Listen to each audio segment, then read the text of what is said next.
When we come to this, it's a caste. Now, why, my lord, 341 was made sacrosanct is, we can just, my lord, refer to this and understand that, as my lords had put it, my lord, tomorrow a state feels that forget about the scheduled caste status of this caste. It has a population of 12% in my state. If I give them the benefit of scheduled caste by tinkering of the list of under 341, I can get voter friendly.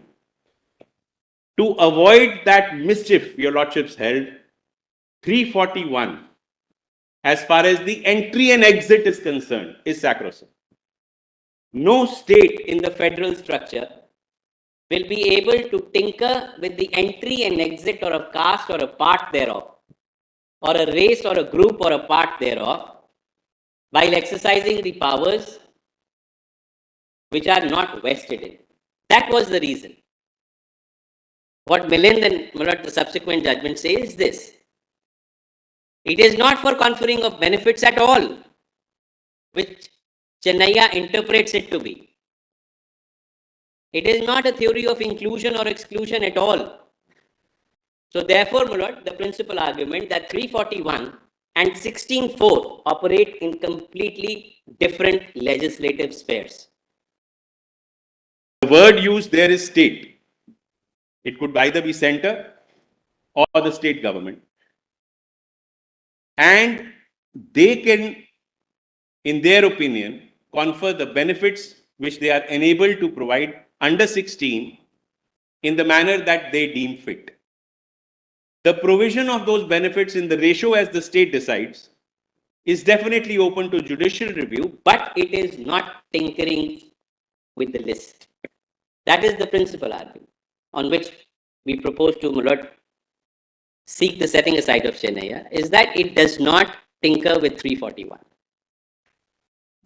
So now, my lords, would have the Punjab list, my lord, which was an issue in my case.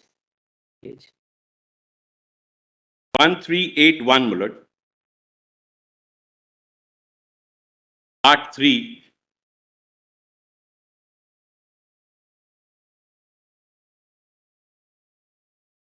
Now the statute said Balmiki because Balmiki is synonymous with Chuda and Bhangi at entry 2. And it said Mazhabi, which is interchangeable with Mazhabi Sikh at entry 23.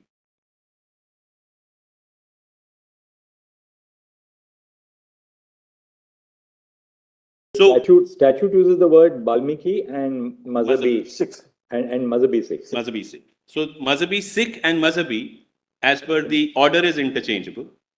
It's interspread with a comma. And so is, my lord, Balmiki with Chuda or Bhangi.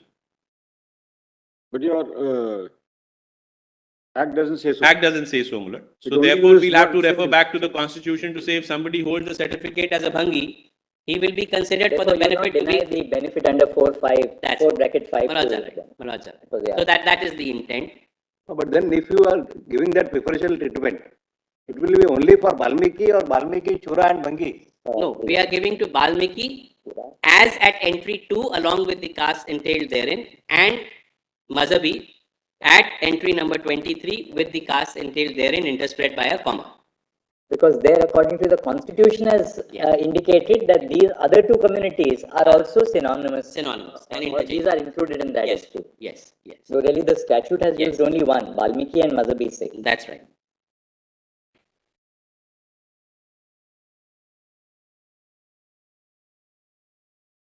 Now, if your lordship would see, my lord, at serial number 37 is a caste called Sikri Bandh. Yes. And serial number 39 are two castes, which are Mahatam, Rai Sikh. Now, as the proposal of the state was, my lord, that Mahatam is the principal caste. And Sikri Bandhs are those people, my lord, who weave rope from jute. So Sikri Bandhs and Rai Sikhs, which I was just referring to, who were a criminal community, used to engage in the occupation of weaving of rope and making beds and chairs with the help of that rope. They were engaged in that vocation. The proposal was that include Mahatam and Rai Sikh with a comma at Sikriban. But the parliament decided, no, we will include them as a separate entity at a separate place, interspread with a comma, but not synonymous with Sikriban. Sikriban. Now the problem is that a lot of people from Rai Sikh caste and Mahatams had certificates as Sikriban because they actually belong to that caste. In any case, that litigation I'm doing in the High Court, so just sharing it with your lordships. So there, this whole interpretation of Milind and comma and a separate entry, we are engaged in the debate, my lord, that whether if historically they are a part of the same community, engaged in the same vocation, which confers the same benefit amongst them as a caste, why should they be given the benefit not from 76, but from 50, when Sikriban was entered as a scheduled caste?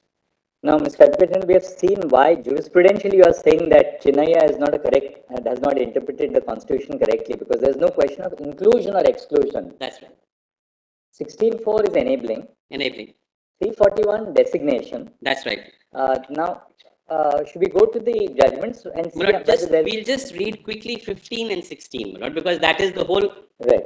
basis of my There's argument. only one distinction between 15.4 and 16.4. 16.4 doesn't use the word any, Any.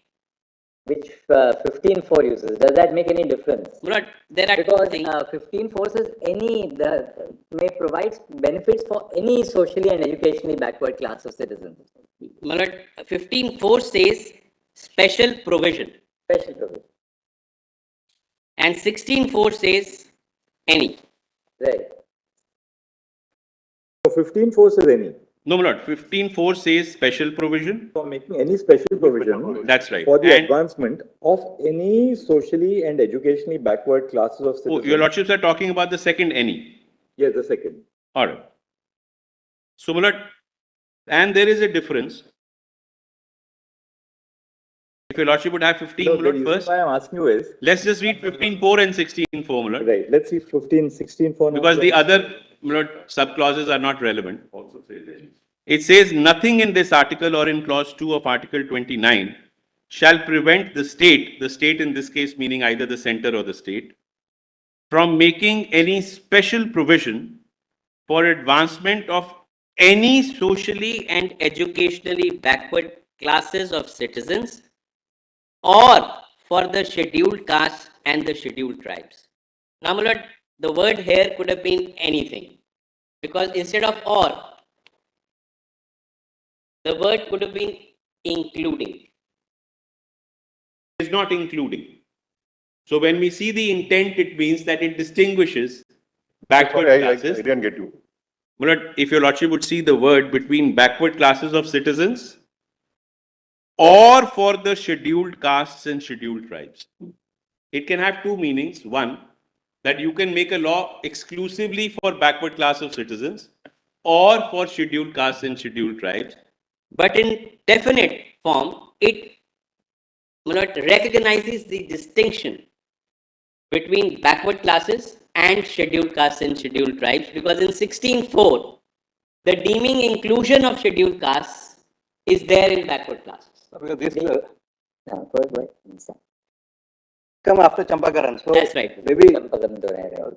she was belonging to scheduled caste, That's right. and that Jiva was challenged wherein the reservation was provided for The scheduled caste. Madras Geo. Madras Jiva. They said, and our court said that you cannot have community-based reservations and admission. That's right. So That therefore, has got that to be taken away. It should not was be communal. scheduled caste and scheduled tribe is there, but 16.4 was there from inception. That's right.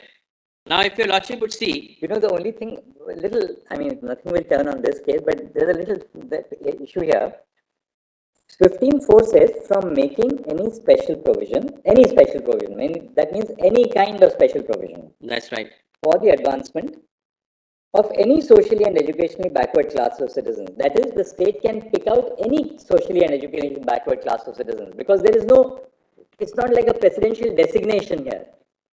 Or for the scheduled caste and scheduled tribe. Can the state under 15.4 say that I'm going to make a special provision for only these scheduled castes in my state or these scheduled tribes in my state?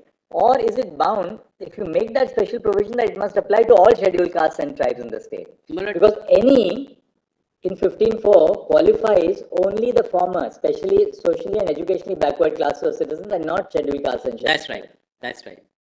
So as Now far as see, the scheduled castes and scheduled tribes are concerned, You must treat them together as one unit. exactly, you may make the provision for all, but as far as the internal, that will come in 16.4, where you can limit, extend or reserve within that category. 16.4 is even more clear. Yes, kindly Because have. 16.4 says, nothing in this article shall prevent the state from making any provision, like there any special provision, any provision for the reservation of appointments or posts in favor of any backward class of citizens. Any backward class, So, any backward class of citizens could include scheduled castes and tribes. scheduled tribes, In which case, the state can conceivably say that, well, though these scheduled castes have been designated in my state, in my opinion, out of them, only these are not adequately represented in my services. So, this Therefore, recording though of in Maharashtra opinion, there may be 29. In Maharashtra, there will be X number of scheduled castes.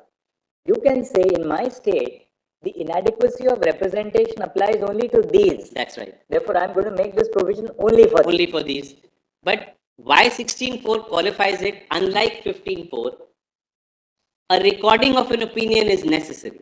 of inadequacy of representation. Inadequacy of representation, which is not in 15. It's not there in 15. So 16.4 as enacted, my lord, in fact places a check and balance on the power of the state when exercised, talking of adequacy of representation. So therefore those 4 checks and balances, my Really lord, speaking, if you look at your textually, the Punjab legislative measure, which reserves say 50% please, my lord, for these two communities, please, my lord, Valmikis and Mazhabi Mazhabi Sikhs, 6, yes. can that also not be justified on the ground that in regard to the relative representation amongst the scheduled castes, these two communities are the least represented within the represented group? That's right, my lord, that's right.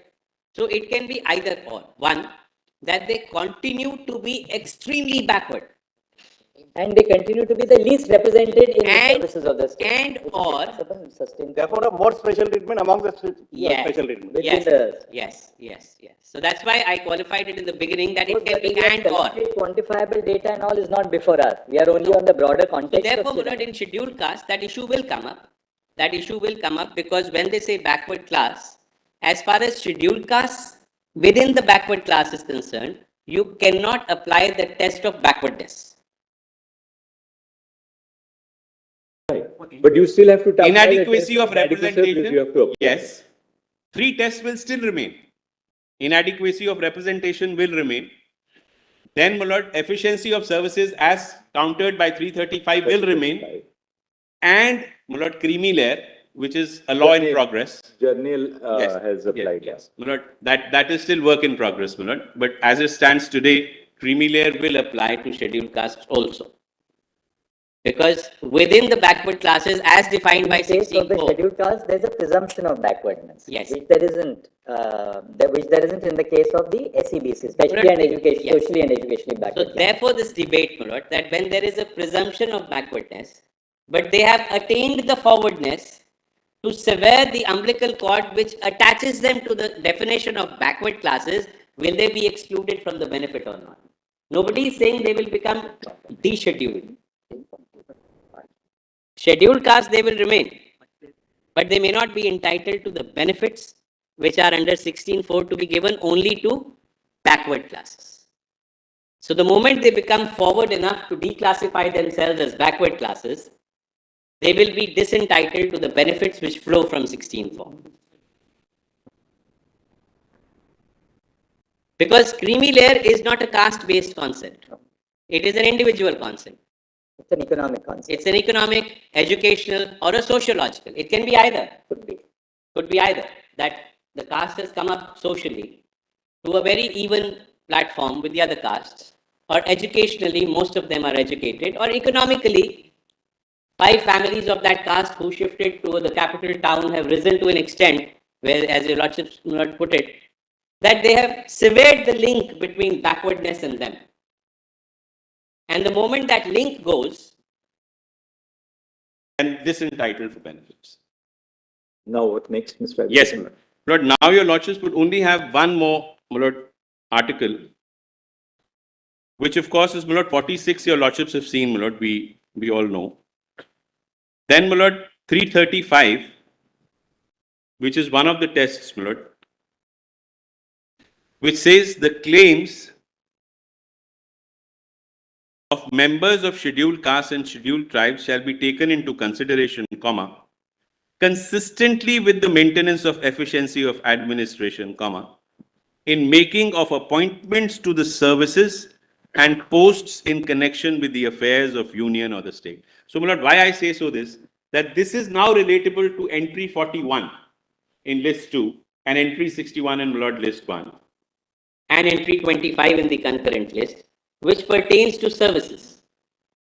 Though I don't, in my humble submission, think that there is any direct contact between the controversy at hand and the exercise of power of legislative or executive intent through those entries. I don't think, my lord, that will detain your lordships.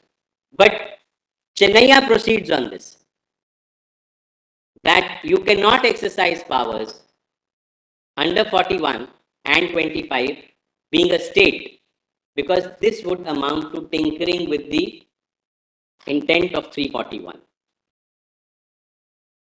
So, my lord, in my humble submission, that argument is misplaced. So, I will not dwell on it much. Then your lordship would have, my lord, commission for scheduled castes, which they say that everything has to be routed through them. And then the, my lord, 338A, which is for scheduled tribes. I'm just skipping them, my lord, because they may not be of relevance in this controversy. And 341 we've read, and the lists I've seen. Now, my lord, straight away we can come, my lord, to the Judgments.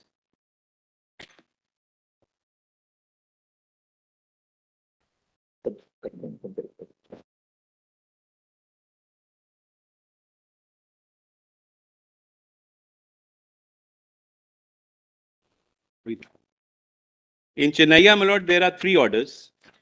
The first, my lord, which I'll read what has come to your lordships, my lord, is the reference order, volume.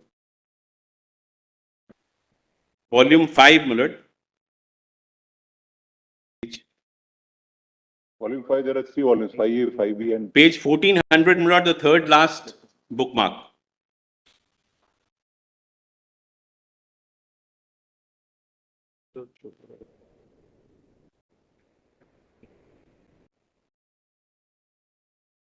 Volume 5. My lord, just one second. My lord, first your lordship would have 5A, my lord, because that is an order prior in time. Roman 5, small a. In this, the last bookmark, Davinder Singh, my lord, which is the matter before your lordships. PDF page, would that? Page 247 in volume 5. Roman 5, small a. Even in 5 it is there. 249. 58249.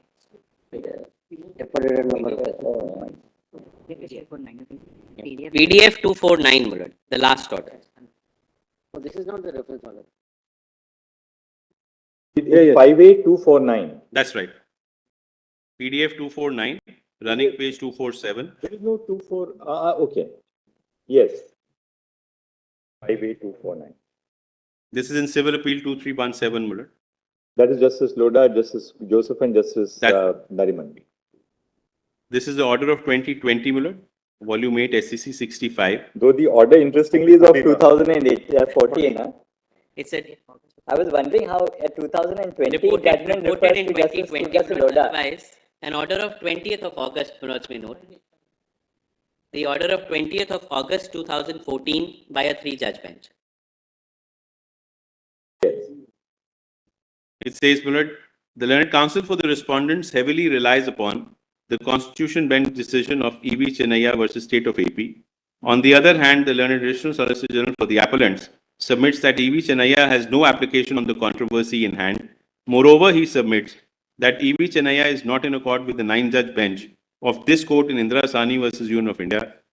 Having heard the additional Solicitor General and the learned counsel for the parties, we are of the view that E.V. Chennaiya needs to be revisited in the light of Article 338 of the Constitution of India and inter alia exposition of law in Indira Sahni. Moreover, the matter also involves interpretation and interplay between 16.1, Article 16.4, Article 338 and Article 341 of the Constitution of India as well.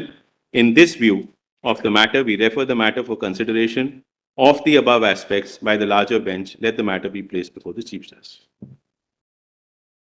Then comes the order, my lord, which I was earlier pointing out in volume 5, the third last bookmark, my lord. PDF page 1404, my lord. Volume 5.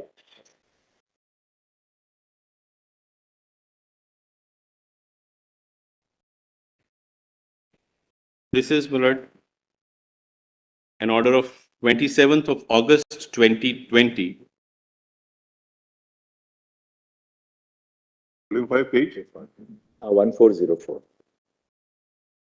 And in this, my lord, if your lordship would come to the concluding part of the judgment,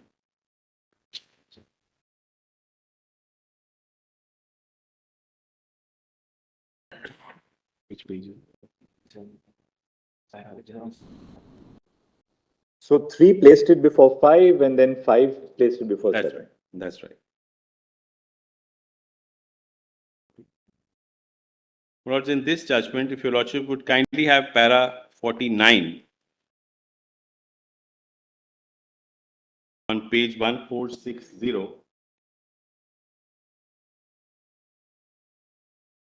1464 PDF.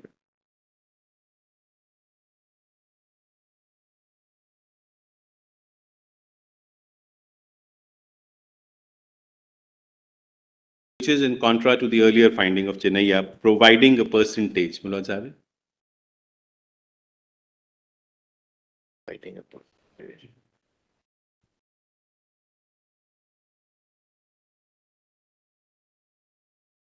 I'm Yes. providing a percentage of the reservation within permissible limit is within the power of the state legislatures. It cannot be deprived of its concomitant power to make reasonable classification within the particular classes of scheduled castes, scheduled tribes, and socially and educationally backward classes without depriving others in the list. To achieve the real purpose of reservation, within constitutional dynamics, needy can always be given benefit. Otherwise, it would mean that inequality is being perpetuated within the class if preferential classification is not made, ensuring benefit to all. The sub-classification is to achieve the very purpose as envisaged in the original classification itself, and based thereupon evolved the very concept of reservation. Whether the subclassification would be a further extension of principle of the said dynamics is the question to be considered authoritatively by this court. And 52, my lord, they say what exactly is in the mind of the court. The state has competence to grant reservation benefit to the scheduled castes and scheduled tribes in terms of Article 15.4 and 16.4 and also of Article 341.1 and 342.1. It prescribes the extent / percentage of reservation to different classes. The state government can decide the manner and quantum of reservation. As such, the state can also make subclassification when providing reservation to all scheduled castes in the list based on a rationale that would confirm with the very spirit of Article 14, 15, and 16 of the Constitution providing reservation. The state government cannot tamper with the list. It can neither include nor exclude any caste in the list or make an inquiry whether any synonym exists as held in Millen. And then, my lord, the next paragraph, 51. Coming back, my lord, the scheduled caste. Because of that transient nature of the list, my lord, the scheduled castes as a presidential list are not frozen for all time, and neither they are homogeneous group, as is evident from the vast anthropological and statistical data collected by various commissions. The state law of preferential treatment to a limited extent does not amend the list. It adopts the list as it is. the state law intends to provide reservation for all scheduled castes in a pragmatic manner. Based on statistical data, it distributes the benefits of reservation based on the needs of each scheduled caste. So, my lord, if at all there is an application of mind in 341 for inclusion and exclusion, the application of mind for dissemination of benefits is only under 16.4. Only under 16.4, no other provision.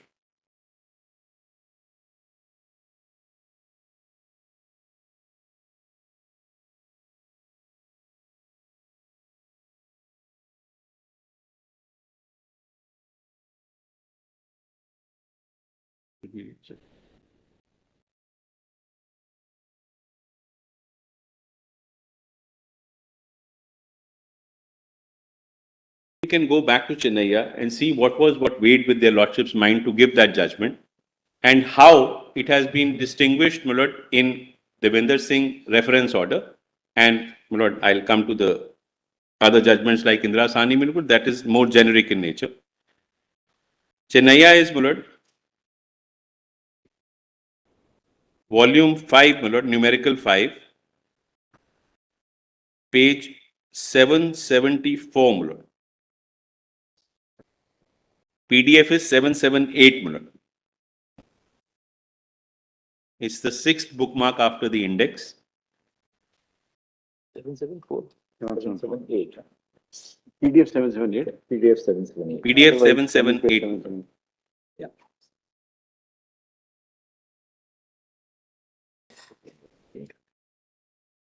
My lord, the principal judgment is by Justice N. Santosh Hegde on behalf of himself and Justice Varyava and Justice Singh.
Lord, what brought this matter to the Supreme Court, Lord, was the leave granted by the Andhra Pradesh High Court. The issue, my lord, emanated from a report of a commission headed by Justice Ramachandra Raju. And the scope of this commission was to identify, my lord, that within the list notified under Article 341 for Andhra Pradesh, please identify who had failed to secure the benefit of reservations provided for scheduled castes in the state in admission to professional colleges and appointment to services in the state. My lord, in pursuance of this report, the commission, my lord, opined that within the 15%, my lord, reservation for backward classes in the state educational institution and services of the state under 15.4 and 16.4, the scheduled caste, my lord, were primarily apportioned in 4 groups, my lord, in the following manner. They identified those 4 groups, my lord, in para 2. For reservation, my lord, group A 1%, group B 7%, group C 6%, and group D 1%, showing that group A and D were hugely underrepresented. Then, my lord, an ordinance was issued, and thereafter, which was, my lord, made an act of 2000. Both were challenged, my lord, and the matter came to this honorable court after the High Court dismissed the challenge by 4:1. Para 5, my lord. The contentions were, my lord, the contentions advanced on behalf of the appellants are that the state legislature has no competence to make any law in regard to bifurcation of the presidential list of scheduled castes prepared under Article 34(1) of the Constitution. Therefore, the impugned legislation being one solely meant for subdividing or subgrouping the castes enumerated in the presidential list, the same suffers from lack of legislative competence. It is further submitted that once the castes are put in the presidential list, the said castes become one homogeneous class for all purposes under the Constitution. This class.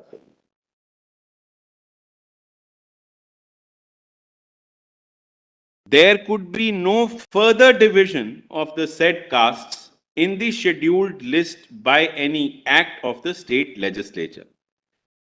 His further submission was that in the guise of exercising its legislative competence under entry 41 in list 2 or entry 25 of list 3, the state legislature cannot exercise its legislative power so as to make a law tinkering with the presidential list, because the said entries do not permit any law being made in regard to scheduled castes. In guise of providing opportunity to some of the castes in list of scheduled castes and state, cannot invoke entry 41 of list 2 and entry 25 of list 3, divide the scheduled castes according to the Learned Counsel for the impugned enactment does not really deal with the field of legislation contemplated under the said entries, but in reality is targeted to subdivide the scheduled caste. Alternatively, he submitted that the classification or subgrouping made in the state legislature amounted to subclassification or micro-classification of scheduled castes is violative of Article 14 of the Constitution. Then, Lord, 338(9) argument is there in para 7. Lord, we may come to Mr. Venugopal's argument in para 8. On behalf of the respondent, Shri K.K. Venugopal, learned senior counsel appearing for the state who led the argument on behalf of the respondents, contended that Article 341 only empowers the president to specify the castes in the presidential list and the parliament to include or exclude from the specified list any caste or tribe, and beyond that, no further legislative or executive power is vested with the Union or India or Parliament to decide to what extent the castes included in the scheduled caste list should be given the benefit of reservation, which according to the Learned Counsel depended upon their degree of backwardness. His further argument is that authority to decide to provide reservation or not, and if yes, then the quantum of reservation to be provided is the exclusive privilege of the state. In that process, the state will have to keep in mind the extent of backwardness of a group, be it other backward classes, scheduled caste, or scheduled tribe. Therefore, having found a class of persons within the scheduled caste as having been deprived of such benefits, the state has the exclusive legislative power to make such grouping for reservation under Article 15.4 and 16.4 of the Constitution, subject of course to Article 245, 246 of the Constitution, since in the instant case, there is no allegation that there has been any violation of Article 245, 246.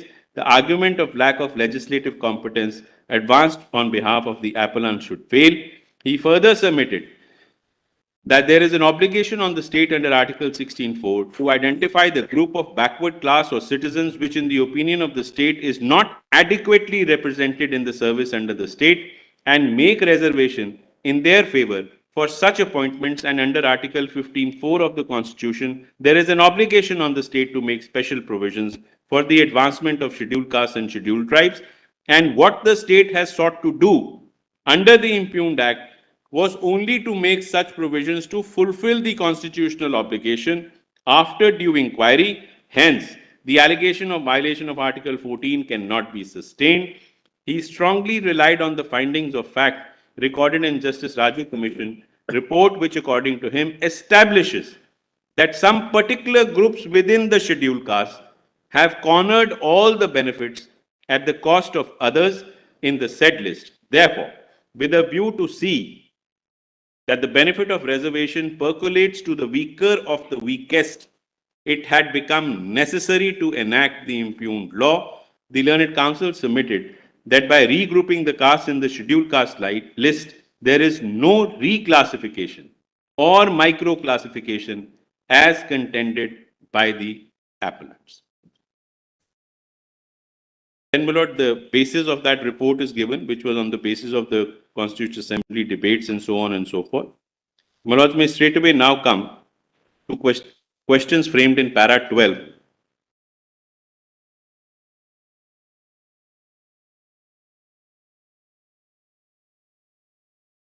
My lords have it? Yes. Whether the impugned act is violative of Article 341(2) of the Constitution of India, whether the impugned enactment is constitutionally invalid for the lack of legislative competence, whether the impugned enactment creates subclassification or microclassification of scheduled castes so as to violate Article 14 of the Constitution of India. Though my lord touched on fringes, surprisingly the interplay of 16.4 and 341 was not even framed as a question. Completely dehors the constitutional power under 15.4 and 16.4. Because essentially the court proceeds on the conflict between 341 and entry 41 and 25. It was argued, but not, my lord, essentially, I would say, considered as it should have been.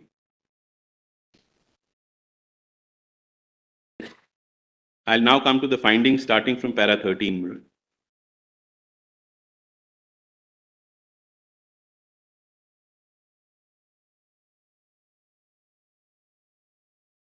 Yeah, my lord.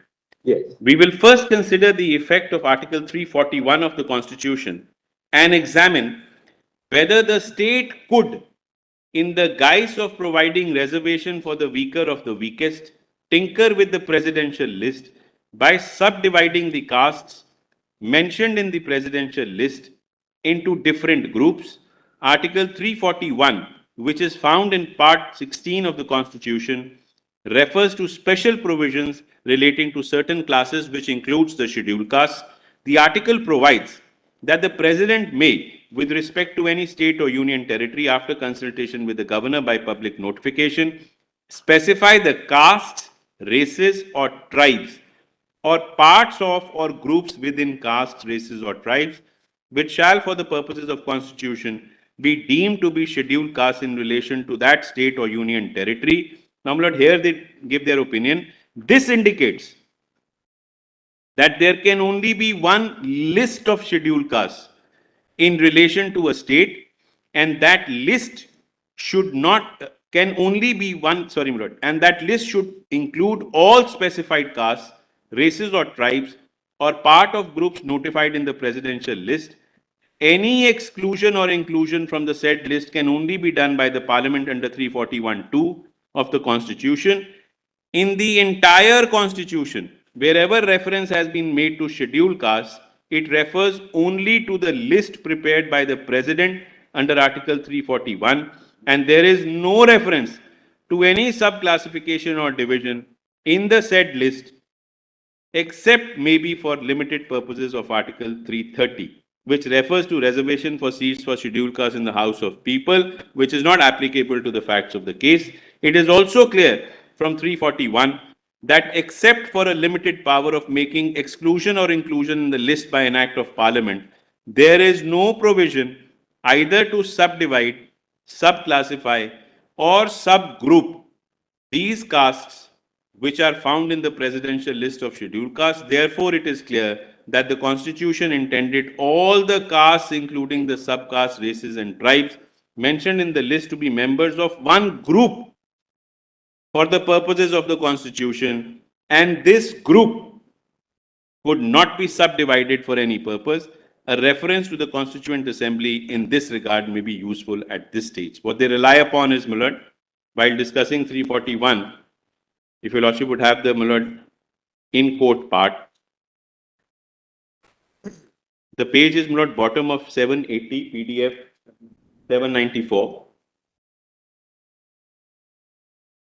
Para 14, my lord, it forms a part of. The object of these two articles, as I stated, was to eliminate the necessity of burdening the Constitution with a long list of scheduled castes and scheduled tribes.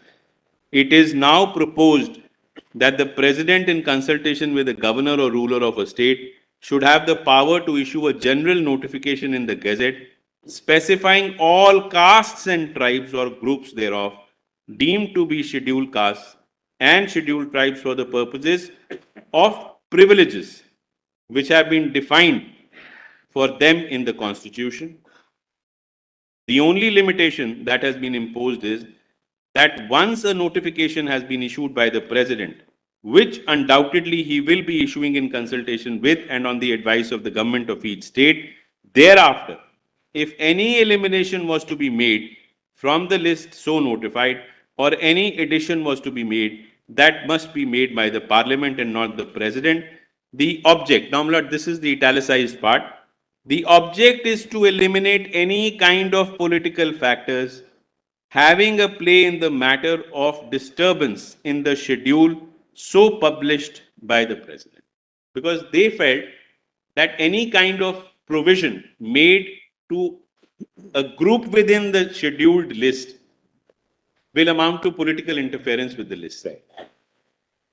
A discussion that ensued in regard to the framing of this article indicates that there was an attempt on the part of some of the members of the Constituent Assembly to empower the states also to interfere with the list prepared by the President under the said article.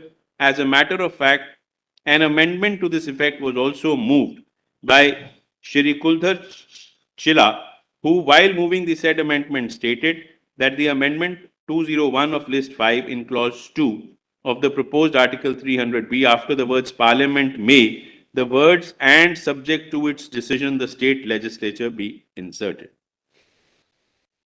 Now, my lord, they give what was said in support of that amendment. However, my lord, I think we can skip that, come to para 19. Because eventually they hold that the original proposed article 341 was legislated. Para 19, my lord, this part of the Constituent Assembly debate, coupled with the fact that article 341 makes it clear that the state legislature or its executive has no power of disturbing, term used by Dr. Ambedkar, quote, the presidential list of scheduled castes for the state. It is also clear that articles in part 16 of the Constitution that power of the state to deal with the scheduled castes is totally absent, except to bear in mind the required maintenance of efficiency of administration in making of appointments, which is found in article 335. Therefore, my lord, this is the finding. Therefore, any executive action or legislative enactment which interferes, disturbs, rearranges, regroups or reclassifies the various castes found in the presidential list will be violative of the scheme of the Constitution and will be violative of Article 341 of the Constitution. Completely per incurium, my lord, 16.4.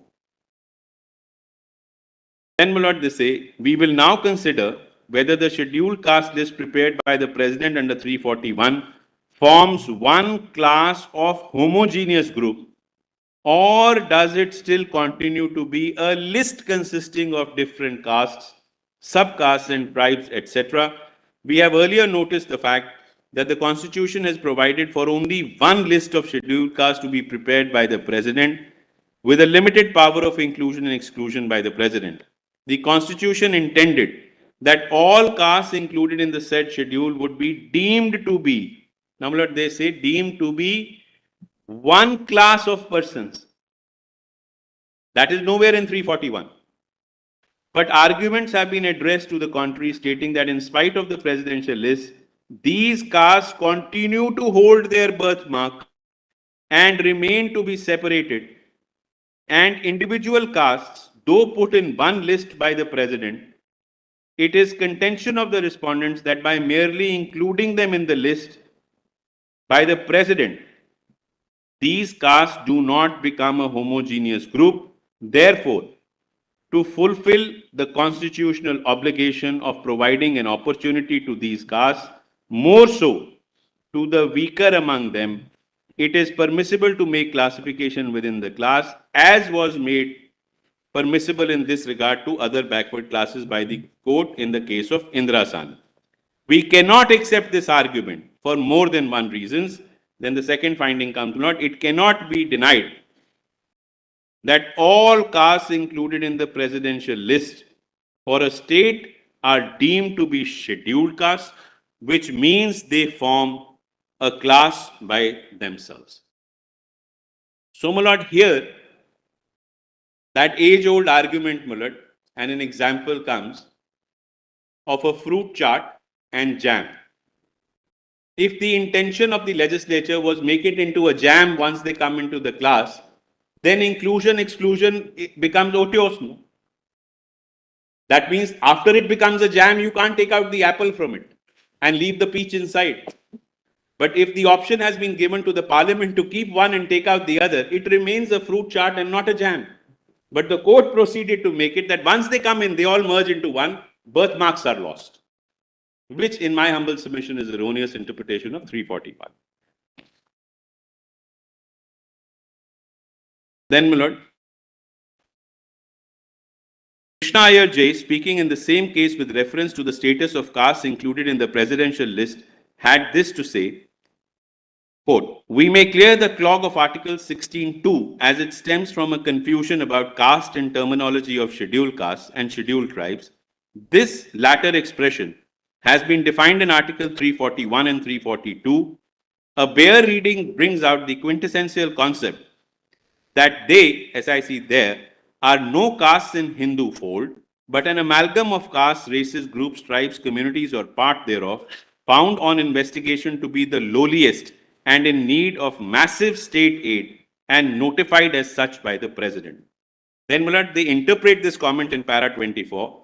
According to Justice Krishna Iyer, though there are no castes, races, groups, tribes, communities, or part thereof in Hinduism, the President on investigation, having found some of the communities within the amalgam as being lowliest and in need of massive state aid, included them in one class called the scheduled castes.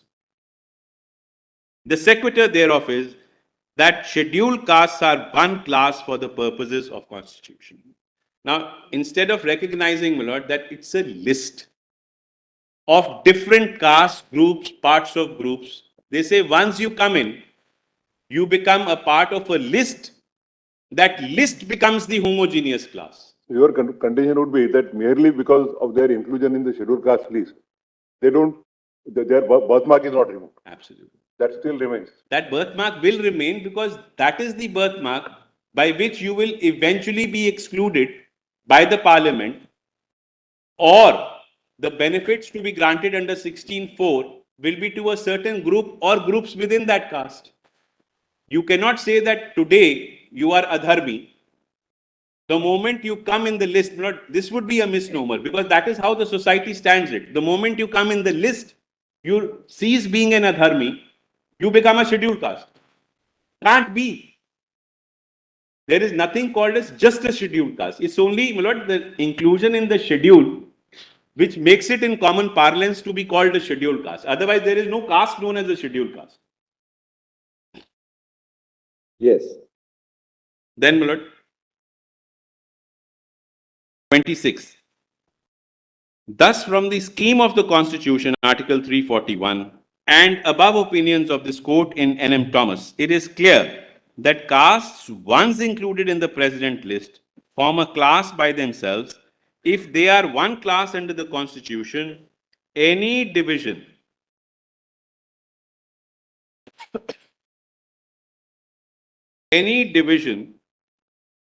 of these classes of persons based on any consideration would amount to tinkering with the presidential list. But I'll resume. About how long, Mr. Advocate, till now? After this, we'll take About an an hour and a half. hour and a half. My lord, this is the first judgment. The only thing is, my lord, once I read those judgments, maybe the repetitive content will not be necessary to be read. I am not going into the, my lord, 63, 64 judgments because everything has eventually crystallized into 5 judgments. So, my lord, this being the first, it will take a little while. I'll try to finish We did today. not go to the pre-NM Thomas judgments. That's right. N.M. Thomas being very Thomas, important. Thereafter, Then, Akhil Bharatiya Club yes, Choice Social and Science. Indira Sani, my lord. Indira Sani really Of is course, then. we'll have to see that because eventually what the law has come to be is that what is good for backward classes is good for the scheduled castes. So therefore, that connection will Chinaya have to be. said, well, Indira Sani was cited in Chinaya, but That's they right. said, well, that is only for OBCs and That's not right. for. That's right. That is the wrong interpretation because it is not. Indira Sani itself makes it clear that we are only putting aside the scheduled caste argument because we are not dealing with We it. need to just look at that part. That of those Indira Sani. paragraphs. Yes, yes, yes. The Those reference order, in fact, sums up all of this. Yes, they all, in fact, extracted the relevant parts of the. paragraphs. Grateful. Come back after lunch.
Coat बहुत गर्म नहीं रखना, बर्फ नहीं हो रही बाहर. चलिए कौन सा तरह पढ़ रहे थे?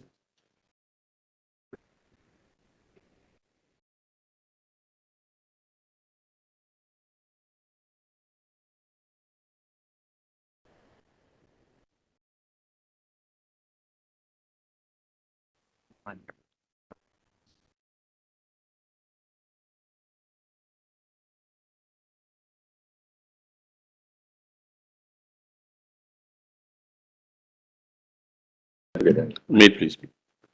Now, which is the judgment you want us to see? Lord, I was on Chennaiya, my lord, which is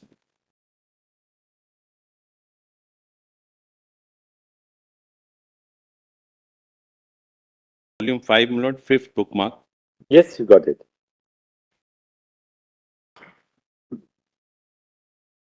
The theme is the same, actually, that they say that subclassification, which is permitted in Indrasani for OBCs, is not permissible for SCs because they say it's one homogeneous class. That's right. And therefore, once Parliament has designated certain castes or tribes or races as scheduled castes, you cannot further subgroup, subclassify. They use that expression, right? Subdivide, subclassify, or subgroup. That's the theory, really. One is that. And your contention is that Parliament's power to designate is very different from the state's power to implement reservations under 16.4. And they have not then, therefore, had due regard to the ambit of Article 16.4. I think that is your submission.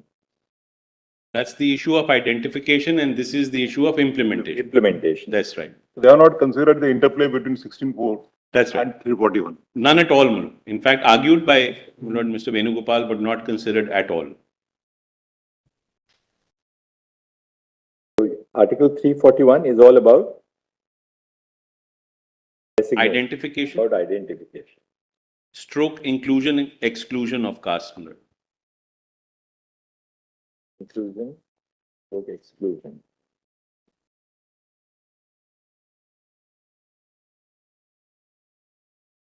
And While 16.4 is conferring of benefits,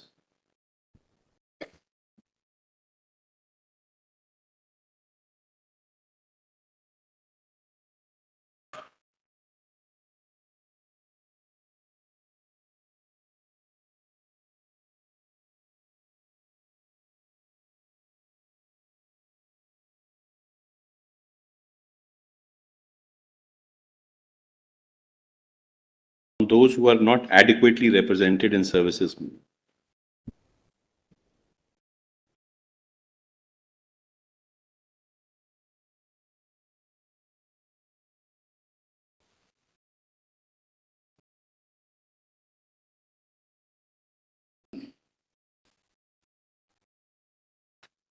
which para were you on? My lord, I was on 26, my lord. I just read 26 Right. before Then, they I before think they there frame are the second 31 question. also. 31 says subclassification is beyond legislative competence under entry 41 of list 2 and entry Quite right. 25 of list 3.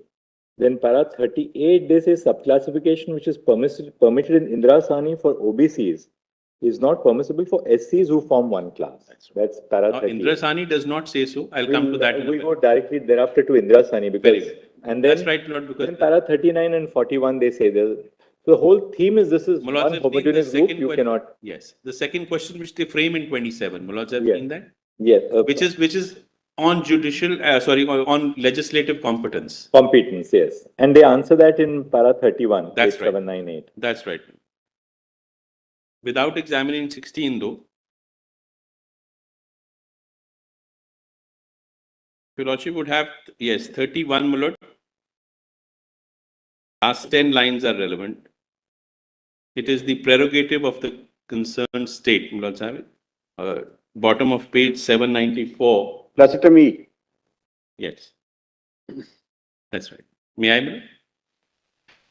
It is the prerogative of the state concerned, if it so desires, with an object of providing opportunity of advancement in the society to certain backward classes, which includes the scheduled caste, to reserve certain seats in educational institutions under 15.4 and in public services of the state under 16.4. That part of its constitutional obligation, as stated, has already been fulfilled by the state.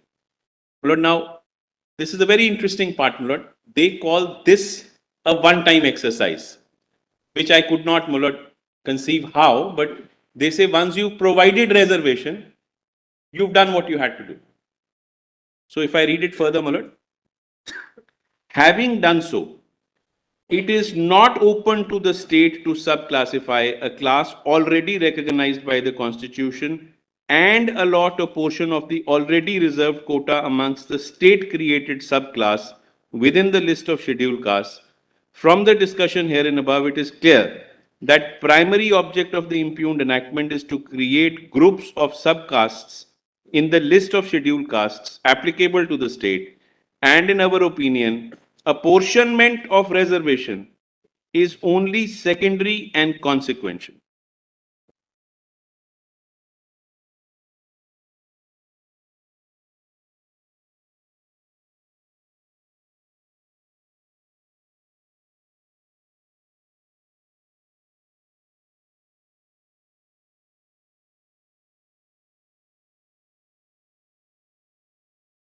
So they say the primary objective is creating a subclass, while Totally, the state may also feel that, look, backward classes as a whole are represented in the state adequately, but within the component of backward classes, there are some communities who have no representation at all. And therefore, that skewed distribution of benefits has to be corrected. and Lord, it is not synonymous. It is not synonymous that every backward class would be a scheduled caste. Right. Can't be. Some of them So- may be socially and educationally backward. Yes, classes. Some of them So- may be socially and educationally backward. yes. classes. So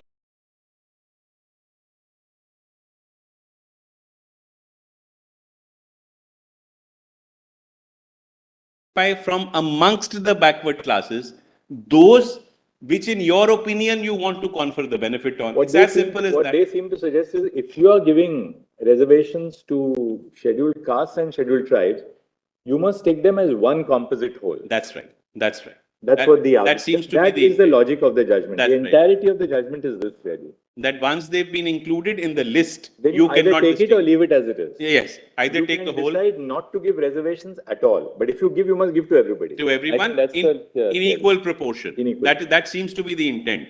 Not that even you equal, cannot- not in equal proportion. No, they say you cannot apportion reservation. Unfortunately. That is, everybody must have a bite at the entirety of the Entirety of the issue. It should be either 100% So or it zero. will go amongst, as per merit among Merit. that, all the categories. I bow, my lord. That is it. That is it. Then, my lord, they say whatever be the object of this subclassification and apportionment of reservation, we think, now, my lord, this is where the, my lord, interpretation of only 41 and 25 comes. My lord may take note.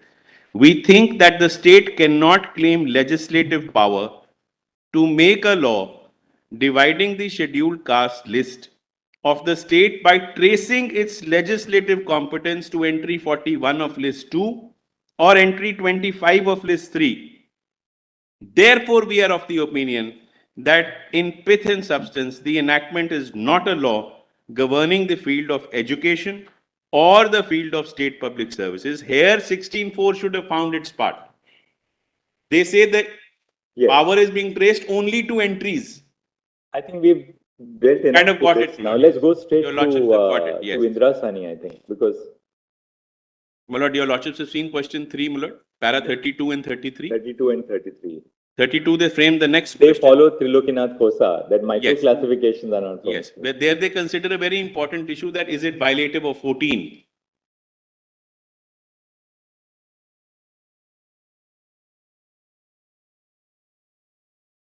They say that whether it would stand the test of Article 14, then, my lord, considering Khosa's judgment, There actually Kosa, if you see page 416, what happened was, Classitum B, that's right. if in this case the government had prescribed that only those degree holders who had secured over 70% marks could become chief engineers, and those with 60% alone would be eligible by be SEs, or that foreign degrees would be preferred, we would have unnecessarily avoided.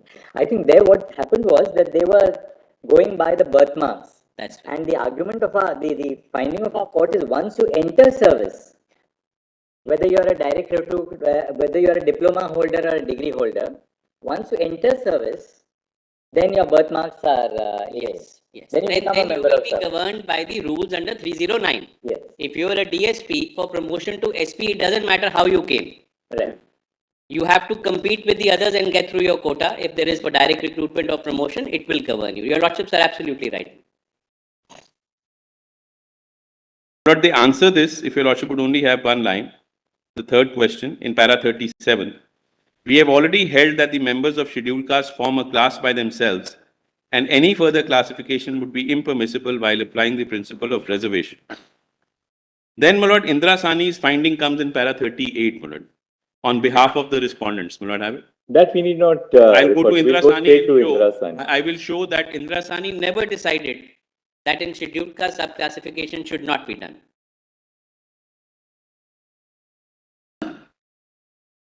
then more backwardness, end of para The 41. only thing is, we may read only one sentence there, Placitum D, because that very judgment itself has specifically held that subdivision of other backward classes is not applicable to scheduled castes and scheduled tribes. It has not. That is what I will show. We just, that That part is what I'll we show. Just see Indra Sani. Yes. For other purposes, it has deliberated. But for this purpose, it has never held it. Para 41, your lordships have seen, my lord. Class as a whole. basically. That's right. With last 5 lines, they say that I it is think that we difficult can leave to. it there. I think it's the same now. I think so. Same thing.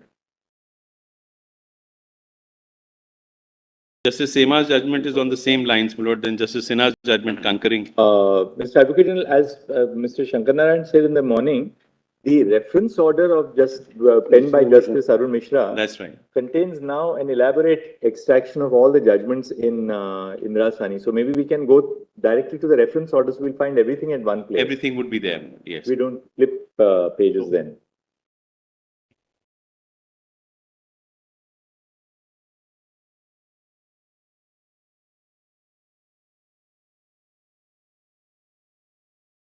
Where, my lord, in Indra Sani, it was a judgment, my lord, where Justice B.P. Jeevan Reddy is given the majority opinion. So that majority opinion, my lord, on behalf of him and 4 other judges, my lord, that we'll just need to see the gist of it as to what exactly have they had. All right. So then, my lord, I'll skip this judgment. Your We'll now lordships may have a look at it. dealt with the judge. Where is Indra Sani? Do you want to go? Yes, not Indra Sani is a part of original this or to Justice compilation Arun only. Mishra's judgment, whatever. The original. All right. What, volume 5 page? My lord, it starts at page 190, PDF page 194, my lord. 194.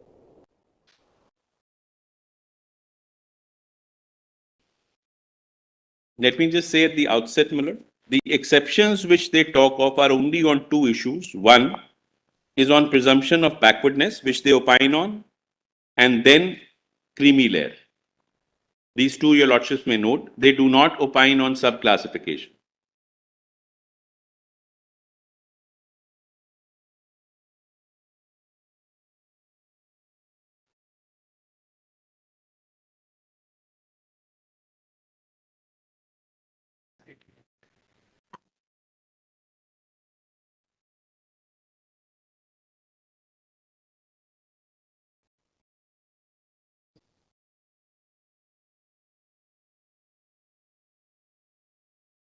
You can come to, my lord, page 688, PDF 692, my lord.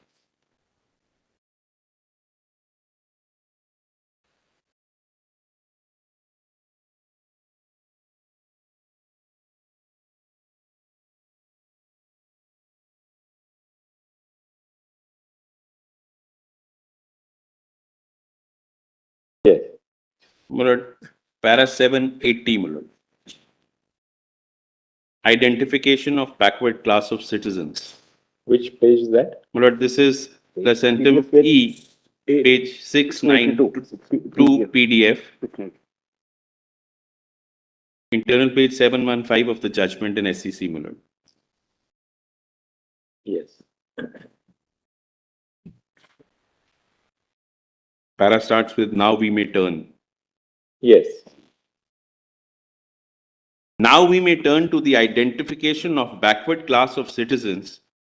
How do you go about it? Where do you begin? Is the method to vary from state to state, region to region, from rural to urban? What do you do in case of religions where caste system is not prevailing? What about other classes, groups, and communities which do not wear the label of caste? Are the people living adjacent to ceasefire line in Jammu and Kashmir or hilly or inaccessible regions to be surveyed and identified as backward classes for the purpose of Article 16.4? And so on and so forth are many questions asked of us. We shall answer them, but our answers will necessarily deal with generalities of the situation and not with problems or issues of peripheral nature, which are peculiar to the particular state, region, or district. Each and every situation cannot be visualized and answered. That we must leave to the appropriate authorities appointed to identify. We can only lay down general guidelines. Then 781, at the outset, we may state that for the purposes of this discussion, now not for the purposes of identification, we keep aside the scheduled tribes and scheduled castes bracket since they are admittedly included within the backward classes bracket close, except to remark that backward classes contemplated by 16.4 do comprise some castes, for it cannot be denied that scheduled castes include quite a few castes. So for the purposes of identification, they keep aside scheduled caste, saying that there is a presumption of backwardness with the scheduled caste. We are not going into it. Then, my lord, para 782 would be slightly relevant. Coming to the question of identification, the fact remains that one has to begin somewhere with some group, class, or section. There is no set or recognized method. There is no law or other statutory instrument prescribing the methodology. The ultimate idea is to survey the entire populace. If so, one can well begin with castes which represent explicit identifiable social classes, oblique groupings, more particularly when 16.4 seeks to ameliorate social backwardness. What is unconstitutional with it, comma, more so when caste, occupation, poverty, and social backwardness are so closely intertwined in our society, individual survey is out of the question since Article 16.4 speaks of class protection and not individual protection. This does not mean that one can wind up the process of identification with the castes. Besides castes, whether found amongst Hindus or others, there may be other communities, groups, and classes and denominations which may qualify as backward class of citizens. So, my lord, they have pretty much carved out, my lord, then the religious denominations like Muslims, Sikhs who do not follow the caste system, and that, my lord, if your lordship would have seen in the order issued by the president is an exception under clause 3, that this will not apply to Sikhs, Muslims. I had shown that to your lordship, my lord, from the order. Now, the second exception, my lord, is just below in para 792, my lord.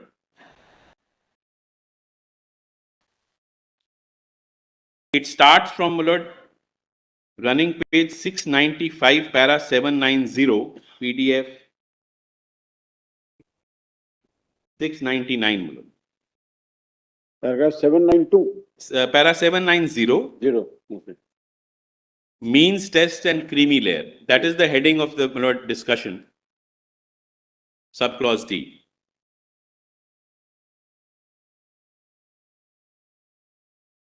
Means test in this discussion, my lords have it, signifies imposition of an income limit for the purpose of excluding persons from backward class whose income is above the said limit. This submission is very often referred to as the creamy layer argument. Petitioners submit that some members of the designated backward classes are highly advanced Socially, as well as economically and educationally. So, my lord, they are talking about what is the creamy layer principle, and in 792 on page 697.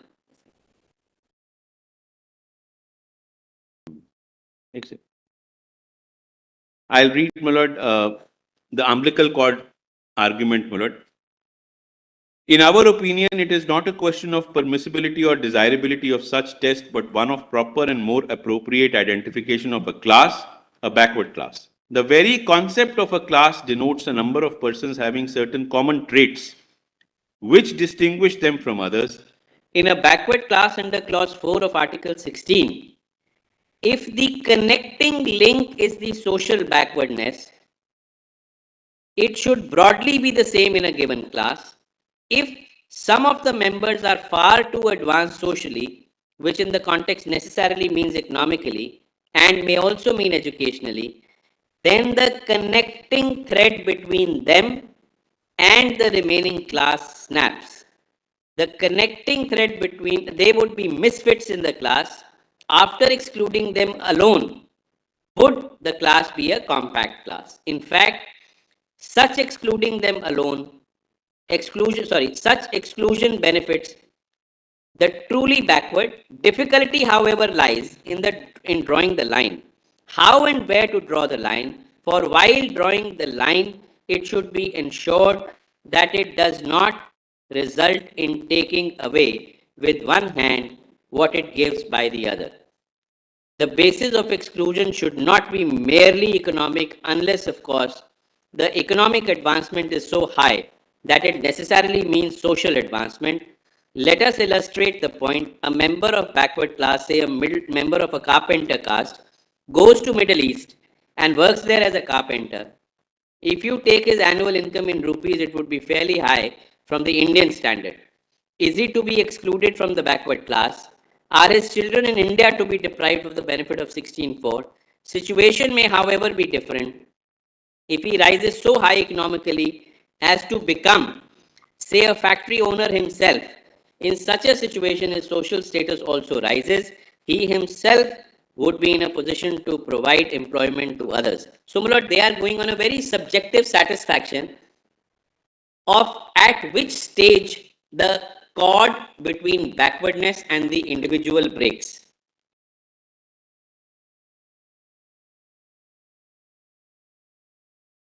Now, my lord, I'll straight away go to the last 10 lines of this paragraph, where the individual, my lord, argument ends. It starts with, it is then argued for the respondent.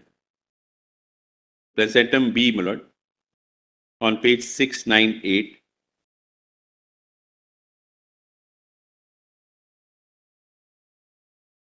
It is then argued.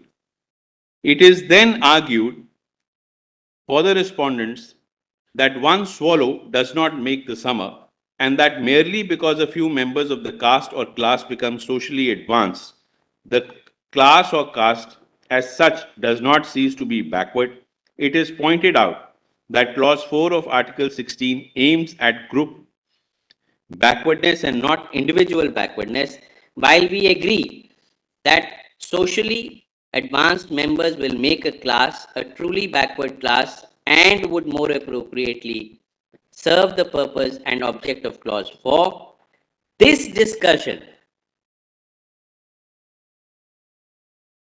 may kindly note this discussion is confined to other backward classes only and has no relevance in the case of scheduled tribes and scheduled castes.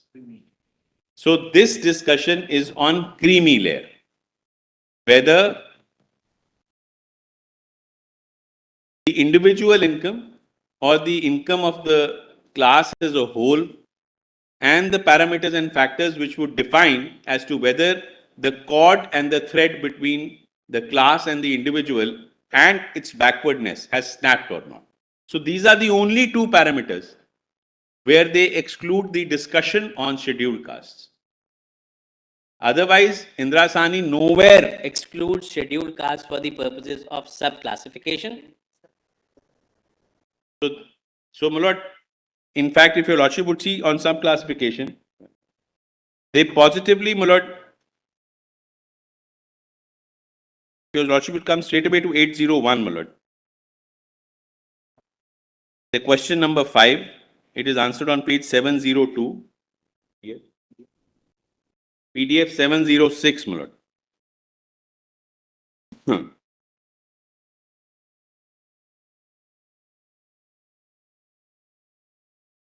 the question is framed whether backward classes can be further divided into backward and more backward categories. Mulad Sahib? Yes.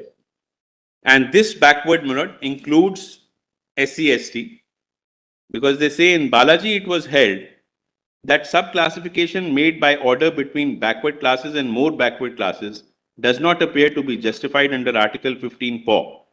Article 15(4) authorizes special provisions being made for the really backward classes. In introducing two categories of backward classes, what the impugned order in substance purports to do is to devise measures for the benefit of all the classes of citizens who are less advanced compared to the most advanced classes in the state. And that, in our opinion, is not the scope of 15(4). The result of method adopted by the impugned order is that nearly 90% of the population of the state is treated as backward, and that illustrates how the order in fact divides the population of the state into most advanced and the rest, and puts latter into two categories of backward and more backward. The classification of the two categories therefore is not warranted by Article 15(4). But this is quote from Balaji. Then they hold the correctness of this holding is questioned before us by the counsel for the respondents. It is submitted that in principle there is no justification for the said holding. It is submitted that even among backward classes, there are some who are more backward than the others, and that the backwardness is not and cannot be uniform throughout the country, nor even within the state. In support of this contention, the respondents rely upon observation of Chinnappa Reddy J. in Vasant Kumar, where the learned judge said, "We do not see why on principle there cannot be classification into backward classes and more backward classes. If both classes are not merely a little behind, but far behind the most advanced classes, in fact, such a classification would be necessarily help the more backward classes. Otherwise, those of the backward classes who might be a little more advanced than the more backward classes might walk away with all the seats." And in para 802, they say, we are of the opinion that there is no constitutional or legal bar. This was a specific question which fell from your lordships. To the state categorizing the backward classes as backward and more backward. We are not saying that it ought to be done. We are concerned with the question, if the state makes such categorization, Whether it would be invalid, we think not. then they give the example of Milord Mandal Commission, which may not be so relevant. Because here they are comparing, Milord, two castes.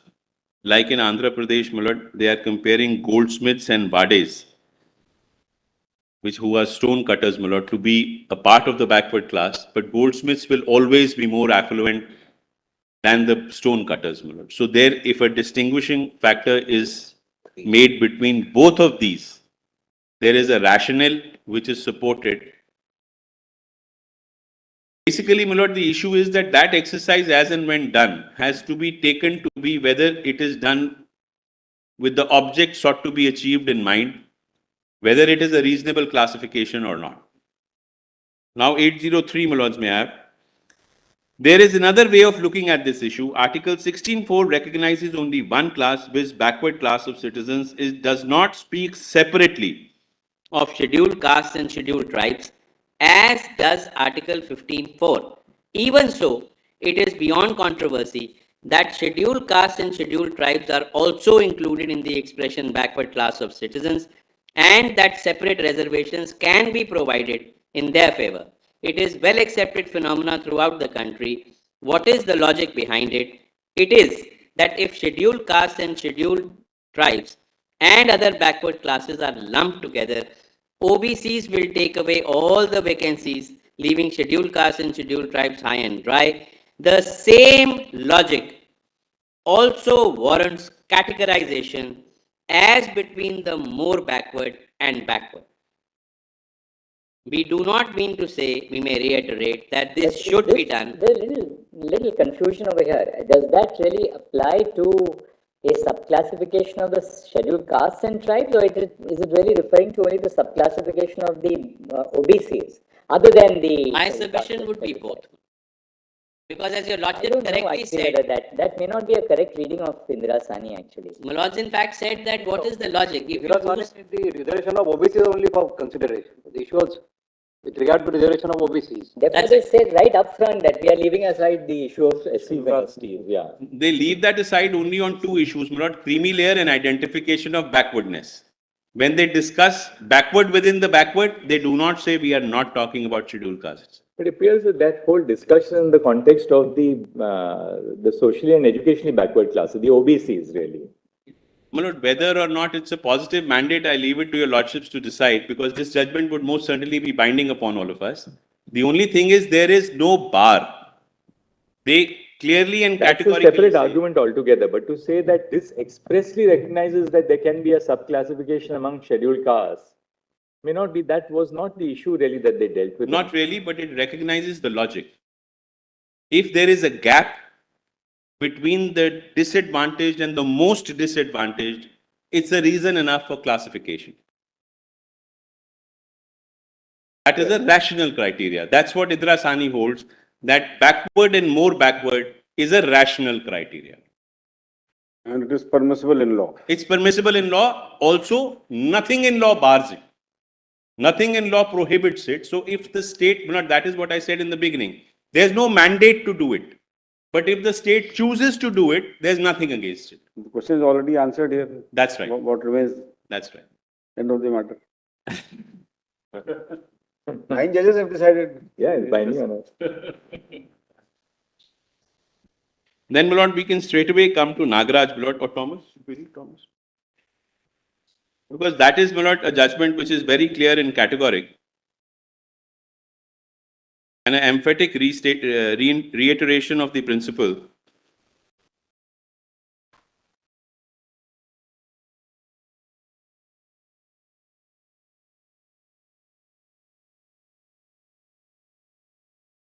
This is also, my lord, in volume 5. 1336. Yep, 133. PDF. 133. That is Nagaraj. No, Thomas. Page 23, my lord. Page 27. Thomas. Yes. PDF page 27. Of the same volume. That's right.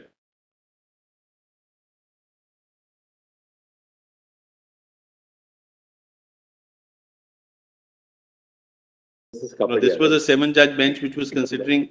So 20, that is Thomas. Yes, Thomas. Yes, 1976 to SEC 7.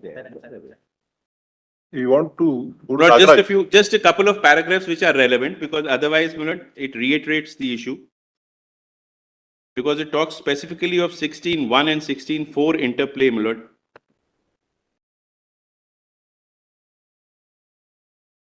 Because may just come straight away to para 24 to 28, my lord.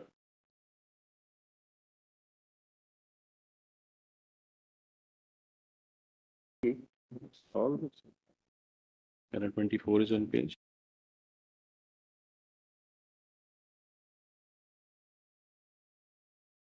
Start from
court here has decided only on the basis non-suited you or really held against you only on the basis of Chinaya. Quite right. So if we come to the conclusion, of course, to hear the other side, that Chinaya is wrongly decided, this will have to go to the High Court for any other challenges, right?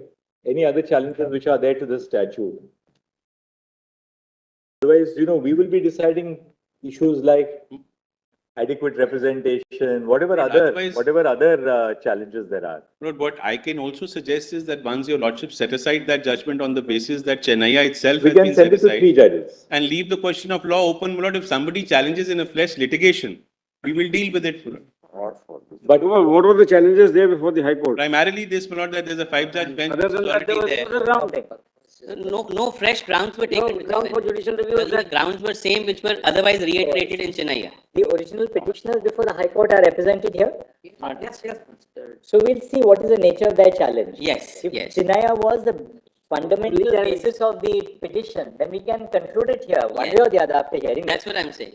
And then if somebody else wants to challenge it, file a petition there, why should we? Malaj may grant them the liberty if any additional issues arise other than Chennai. I'm sure, my lord, there's no bar in challenging them because that would be a fresh challenge. Unless they say they have raised other valid challenges which Or were we- not adjudicated, then we have to restore the petition there. For which they would want to revive their petition. Yes, Malaj. That's right.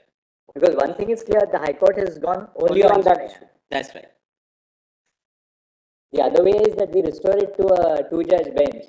2-judge bench will decide all the other questions, but they lose the right, one person loses the right of appeal then. Go back to the High Court. There was no challenge with regard to quantifiable data and all that. No, my lord, not to my knowledge unless they. Lord, there can't be because in Punjab, scheduled caste are 38%, my lord, and the reservation is only 25%. So there can't be quantifiable data to that extent, my lord. Why? That is in the statute, my lord. 25% in direct recruitment. No, but there And- could be at least, look, there will be data at 2 levels. One, are the scheduled castes as a group in Punjab adequately represented in the services of the state? That's one.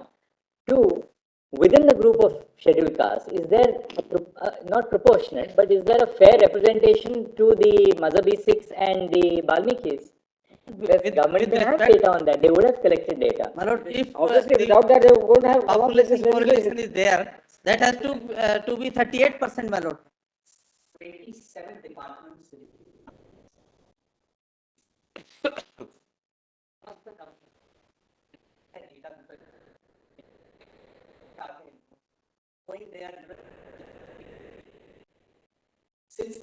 They means who? The Mazhabis and Right. Some of them were in some departments, not a single person. Since the time the department was created, we put that department. And what is the population ratio? 39%. Amongst the scheduled caste? Yes. Amongst the scheduled caste? Yes. They constitute 39%? Yes. And yet their representation 39%. is very, very minuscule. And the posts they occupy are of scavengers. And the, In what is the government total, municipalities, that's all. what is the total representation of scheduled castes in Punjab? 25% is the limit, Malaj. 25%. 38%. What is the total population? 33%, my lord. There is no scheduled tribe there, my lord. 33%. So all are clubbed 33%. together as scheduled caste, And 38%. the Mazhabi Sikhs and the Balmikis constitute about 39% of that. 39% of 33%. And Malaj, although there are 39 castes mentioned, but I've given that data, Malaj, from government records. Some of these castes are only, Malaj, 30 people, 70 people, 100 people, 200. So although these are 2 castes, but they represent 39%. And on the other side, Malaj, 2 or 3 castes represent, Malaj, a much larger number, represent about 43% people, but they are occupying 81% of the posts. They are the main people who are left out, whom the other side represents. So I will give that data, we'll place that. We need not go into that question. Look, There was no quantifiable data. actually, this doesn't arise. We are dealing with, it's a bench of 7 judges. We are dealing with the validity of the decision, the correctness of the decision in Chinaya. That's what I was submitting, my lord. Absolutely, we'll not go beyond that. Ek minute, my lord. Why on behalf of the state. And Mr. Swarup, Mr. Manu Swarup, we shouldn't be going into things which are not argued That's before why the I High said Court. numericals. It There is is on one- the subject matter, the reference by 3, 5. Only out of curiosity we ask. Yeah, we just generally we. That's not fair, I consider. Please rest assured, we'll not rest our decision on that at all. Lord, I'll just ventilate one indication to your Lordship, Lord. There's a reason why the state did not go into the empirical. The Lord Advocate General said twice that I'm not going into that, for the reason that other people may have different data as they are volunteering. But the state data is a 2020 data of the year 2020. Their first notification came, as your Lordships observed, in 1975. 75, yes. Their act came in 2006. They put on record data of 2020. Again unverified, although there is a commission, constitutional That commission. will have to now. be argued at the appropriate. Yes. What data was there when you passed the act? Exactly, my lord. Therefore, that will impact upon the reservations for that period between the act and 2020 when I they would therefore submit, produced it. Lord, Okay. advisedly on behalf of the state. They're not going into that. My lord, one of the arguments which we would address also here, that the concept of creamy layer has no applicability here for the simple reason, the difference between the scheduled caste and the downtrodden scheduled caste is not much. The creamy, they are not far ahead than end. One is earning little, one is earning 10 rupees, other is earning 5 rupees. So whole I proposition don't is think there, that it is is a fallacy. that has not been which- accepted in which the Jarnail. state is projecting it. Justice Nariman's That- judgment in Jarnail specifically doesn't argue it. So In that- fact, the argument before that constitution bench was the concept of creamy layer has no application to the scheduled caste and scheduled tribe, and that has been rejected by that is not in That question is a before. general proposition, but when we come to the factual aspect, when we see what the scheduled caste is earning and what the downtrodden scheduled caste is earning, your lordship will say that they are not far ahead. They have just. We can't decide it on a priori basis like that. That's your, that we would be arguing and supported by that, that under what circumstances the, yeah, and that's all. Mr. Advocate General, now what more? What next now? Please, Mulad. Mulad, I was in para 24, Mulad, of Thomas, Thomas, yes. page 45, PDF 49. They're just short paragraphs, Mulad. I'll quickly go through them. Discrimination is the essence, Mulad Sahib.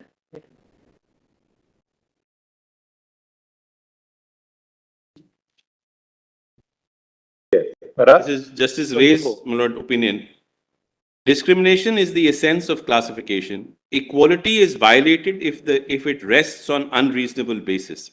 The concept of equality has an inherent limitation arising from the very nature of constitutional guarantee. Those who are similarly circumstanced are entitled to an equal treatment. Equality is amongst equals. Classification is, therefore, to be founded on substantial differences which distinguish persons grouped together from those left out of the groups, and such differential attributes must bear a just and rational relation to the object sought to be achieved. So, my lord, further in para 31 on page 47, PDF 51, my lord. Here also they talk of equality, my lord, amongst equals. They say the rule of parity is the equal treatment of equals in equal circumstances. The rule of differentiation is enacting laws differentiating between different persons or things in different circumstances. The circumstances which govern one set of persons or objects may not necessarily be the same as those governing another set of persons or objects, so that the question of unequal treatment does not really arise between persons governed by different. To that, it's not certain. Equal treatments to unequal. That's right. Well, that's settled law. Need not much labor on it. So they will also come to para 44, Mulad. About preference, my lord. PDF 54, our constitution. Our constitution aims at equality of status and opportunity for all citizens, including those who are socially, economically, and educationally backward. The claims of members of backward classes require adequate representation in legislative and executive bodies. If members of scheduled castes and tribes who are said by this court to be backward classes can maintain minimum necessary requirement of administrative efficiency, Not only representation, but also preference may be given to them to enforce equality and to eliminate inequality. Article 15.4 and 16.4 bring out the position of backward class to merit equality. Special provisions are to be made for advancement of backward classes and reservations of appointment and post for them to secure adequate representation. These provisions will bring out the content of equality guaranteed by Article 14, 15.1 and 16.1. The basic concept of equality is equality of opportunity for appointment, preferential treatment for members of backward classes with due regard to administrative efficiency alone can mean equality of opportunity for all citizens. Equality under Article 16 could not have a different context from equality under Article 14. Equality of opportunity for unequals can only mean aggravation of inequality. Equality of opportunity admits discrimination with reason and prohibits discrimination without reason. Discrimination with reason means rational classification for differential treatment having nexus to the constitutionally permissible object. Preferential representation for backward classes and services with due regard to administrative efficiency is permissible object, and backward classes are a rational classification recognized by Constitution. Therefore, differential treatment and standards of selection are within the scope of equality. Basically, the judgment proceeds on this standard, my lord, that differentiation for the purposes of achieving the constitutional objective is permissible, which I am citing, my lord, to basically support my argument that if within the class, Unequal treatment to unequals, yes. So if there are unequals even within the backward classes, to bring them equal. that's right. Eventually, my lord, if the government is holding the hands Of people who are socially and economically backward, there can absolutely be no adversarial claim of that very class holding the hand of people who are further downtrodden. Basically, with the eventual idea of bringing everybody, if not equal, but adequately represented. That is the basic substance, my lord. Then, my lord, the next judgment, we can come straight away to my lord Nagaraj. PDF 1336, my lord. Pagination 1332.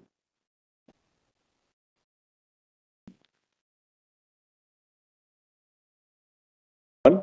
1336, my lord, PDF. Here, my lord, the subclassification was discussed and upheld. Pertaining specifically to scheduled castes and scheduled tribes, my lord, the main judgment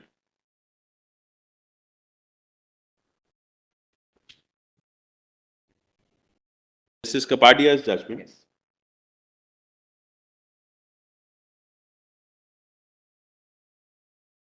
Well, may I kindly have page 1398 straight away, my lord.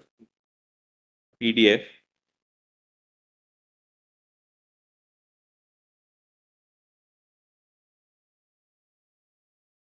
Page?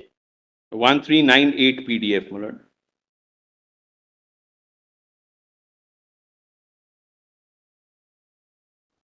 Here, my lord, Indra Sani, as your lordships were, my lord, wanting to clarify, that is discussed as to on what purposes and what is the further interpretation given. May I, my lord? Yes. In Indra Sani, the equality which was protected by the rule of 50% was by balancing the rights of general category vis-a-vis the rights of BCs and block consisting of OBCs, SCs and STs. On the other hand, in the present case, the question which we are required to answer is whether within the egalitarian equality indicated by Article 16.4, the subclassification in favor of SCs and STs is a principle constitutionally valid. So this is specifically framed as a question. Article 16.4a is inspired by the observations in Indra Sani by the paras 802 and 803, in which this court has unequivocally observed that in order to avoid lumping of OBCs, SCs and STs, which would make OBCs take away all the vacancies, leaving SCs and STs high and dry, the state concerned was entitled to categorize and subclassify SCs and STs on one hand, vis-a-vis OBCs on the other hand, my lord, then 802 and 803 are reproduced. Then 115, my lords, may I have. Therefore, while judging the width and ambit of 16.4a, we must ascertain whether sub-classification is permissible under the Constitution. The sub-classification between OBCs on one hand and SCs and STs on the other is held to be constitutionally permissible in Indira Sani. In the said judgment, it has been held that state could make such sub-classification with SCs and STs vis-a-vis OBCs. It refers to sub-classification within the egalitarian equality by para 802 and 803. Therefore, Article 16.4a follows the line suggested by this court in Indira Sani. In Indira Sani, on the other hand, by para 829, this court has struck a balance between formal equality and egalitarian equality by laying down the rule of 50% ceiling limit for entire BCs as a class apart vis-a-vis GC. Therefore, in our view, equality as a concept is retained even under Article 16.4a, which is carved out of Article 16.4. As stated above, Article 14 enables classification. A classification must be founded on intelligible differentia, which distinguishes those who are grouped together from the others. The differentia must have a rational relation to the object sought to be achieved by law under challenge. In Indira Sani, an opinion was expressed by this court by 802 that there is no constitutional or legal bar to making of classification. Under 16.4b is also an enabling provision. It seeks to make classification on the basis of differentia between current vacancies and carry forward vacancies. In case of Article 16.4b, we must keep in mind that following the judgment in R.K. Sabharwal, the concept of post-based roster is introduced. Consequently, specific slots for OBCs, SCs and STs as well as GC have to be maintained in the roster.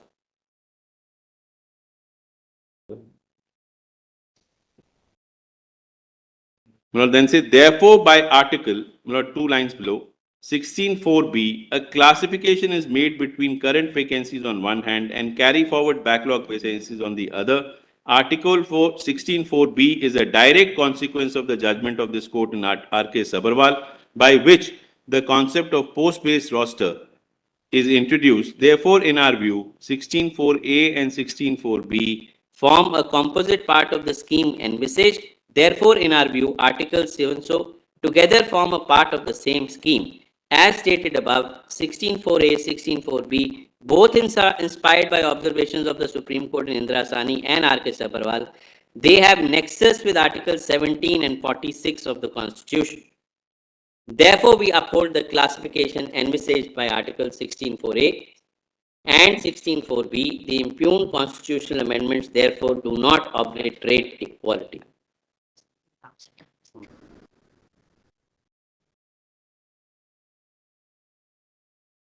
So, Lord, here they've extended that principle of Indira Sani of BCs to SCs and STs. I take your lordships to 16.4a and 4b, my lord, just for the sake of reference. Lord, may kindly have the Constitution, my lord.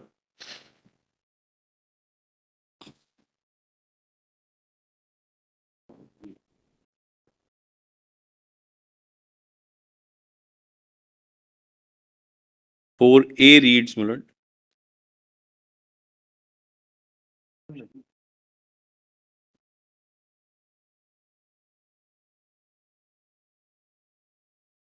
For A, my lord.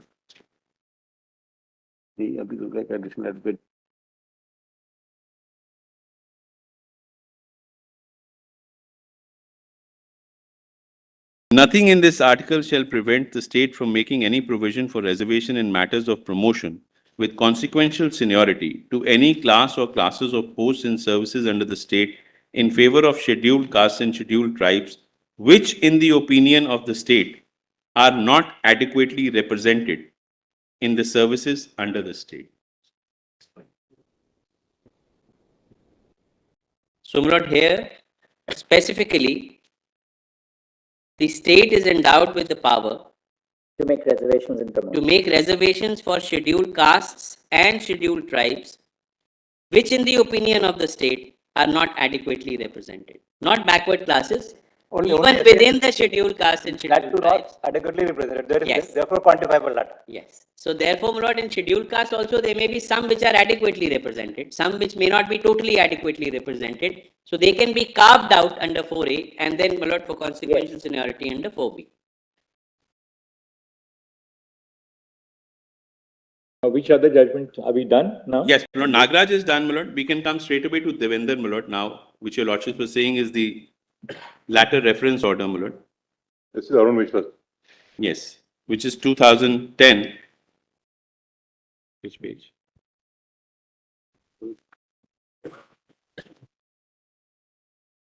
Page 1400, my lord, PDF 1404, 1404. 2028 SEC page 1. That's right. But now you have taken us through the basic judgment. You don't have to go through the reference. That's order. right. I think this discusses everything in detail, my lord. I'll Yes. just come to the relevant parts of it. It basically extracts all the judgments. My lord, may come straight away to my lord, page 1416. Which is 1420 PDF, my lord.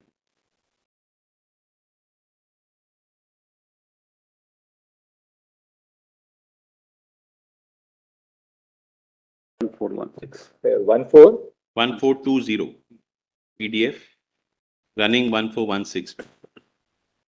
Just below Nagaraj.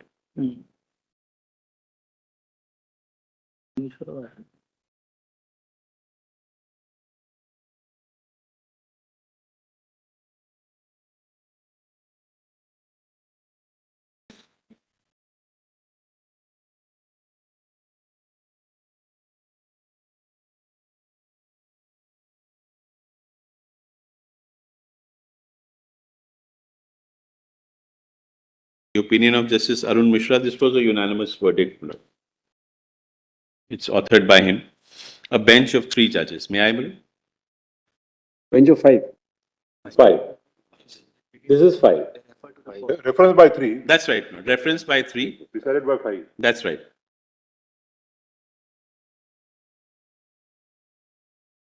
It's not a simpliciter reference, your lordship said correctly put it. It gives details, my lord, as to why they feel that Chennaiya needs to be It revisited. answers all those 3 questions. Yes, my lord. That's right.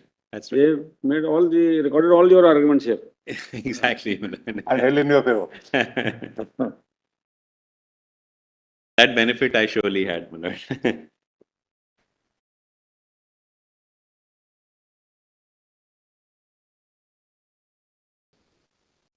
Para 2, they frame the questions, my lord.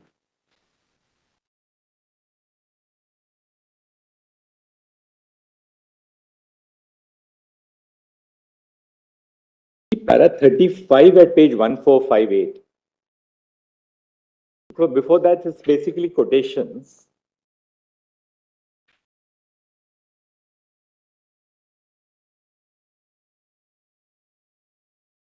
Have your lordship seen para 7, my lord, where the submissions are noted and then the conclusions?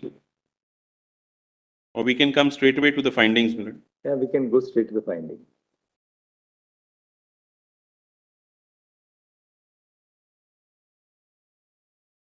First sentence of para 35, they formulate the question whether it amounts to an inclusion or exclusion That's right. subclassification.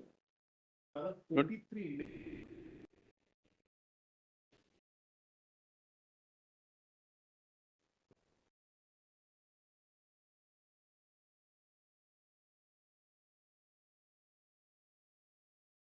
In fact, not a reference is made to Justice Sinha's opinion from Chennaiya in para 20.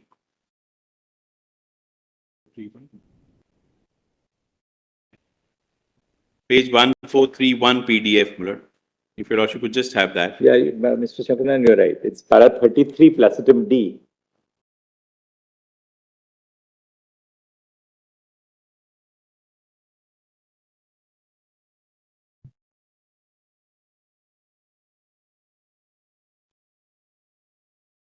See, the preferential treatment would not tantamount to excluding other classes as total deprivation caused to any of the castes in the list of scheduled castes.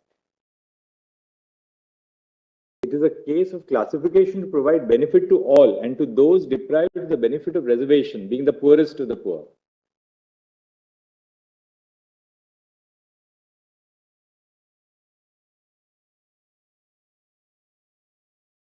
raise the question whether the action based on intelligible differentia to trickle down the benefit can be said to be violative of Articles 14 and 16, and whether subclassification can be said to be an act of inclusion or exclusion, particularly when various reports indicate that there is inequality inter se various castes included in the list of scheduled castes.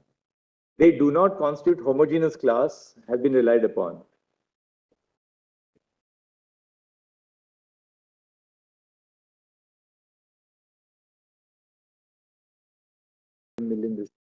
In fact, Lord, in this, they opine that Jarnail Singh lays down the fact that creamy layer is applicable to SC/ST in para 27. If your lordships.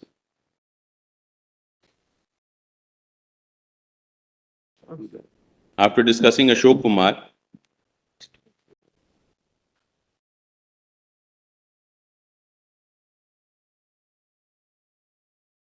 Then they say in para 44 again.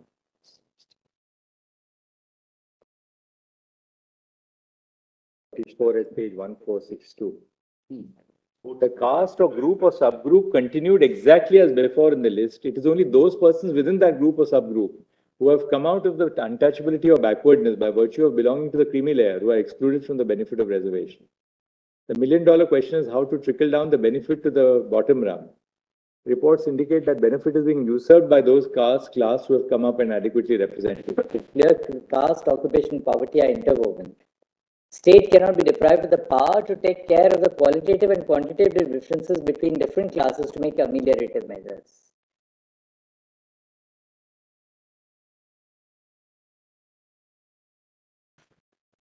para 46 also, your lordship may have, there is a cry. Yes, para 46 is important. Para 46, there is a cry and caste struggle within the reserved class as benefit of reservation in services and education is being enjoyed. Who are doing better hereditary occupation? The scavenger class given the name of Balmikis remains more or less where it was, and so on. Disparity between scheduled castes is writ large from various reports. The sub-classification was made under section 4, subclause 5 of the Punjab Act to ensure that benefit of the reservation percolate down to the deprived section and do not remain on paper, and to provide benefit to all and give them equal treatment. Whether it is violative of Article 14, in our opinion, it would be permissible on rational basis to make such subclassification to provide benefit to all to bring equality, and it would not amount to exclusion from the list as no class or caste is deprived of reservation in totality. In case the benefit which is meant for the emancipation of all the castes included in the list of scheduled castes is permitted to be usurped by few castes who are adequately represented, have advanced and belong to the creamy layer, then it would tantamount to creating inequality, whereas in case of hungry, every person is required to be fed and provided bread. The entire basket of fruits cannot be given to the mighty at the cost of the others under the guise of forming a homogeneous class. The Constitution is an effective tool of social reformation. Removal of inequalities intends to wipe off tears from every eye. The social realities cannot be ignored and overlooked, while the Constitution aims at comprehensive removal of disparities. The very purpose of providing reservation is to take care of disparities. The Constitution takes care of inequalities. There are unequals within the list of scheduled castes. Scheduled tribes and socially and educationally backward classes, various reports indicate that scheduled castes and scheduled tribes do not constitute a homogeneous group. The aspiration of equal treatment of the lowest strata to whom the fruits of reservation have not effectively reached remains a dream. At the same time, various castes by large remain where they were and they remain unequals. Are they destined to carry their backwardness till eternity? Then they answer it in 48 and 49. The state's obligation is to undertake the emancipation of deprived section of community and eradicate inequalities. When the reservation creates inequalities within the reserved class itself, it is required to be taken care of by the state. Yes, I think you can leave the judgment. Thank you, Mr. Advocate General. I think we are wrapped up now. Please, my lord, I think that's more or less Thank you so much, Mr. Advocate. grateful. Mr. Farasat, what ground are you going to cover now? I have now 3 submissions. I'll just formulate them and then I'll go straight into them also. First, the first submission is that Chennaiya has certain internal contradictions because it's proceeded on the basis that Article 341 is solely for the purpose of reservations alone.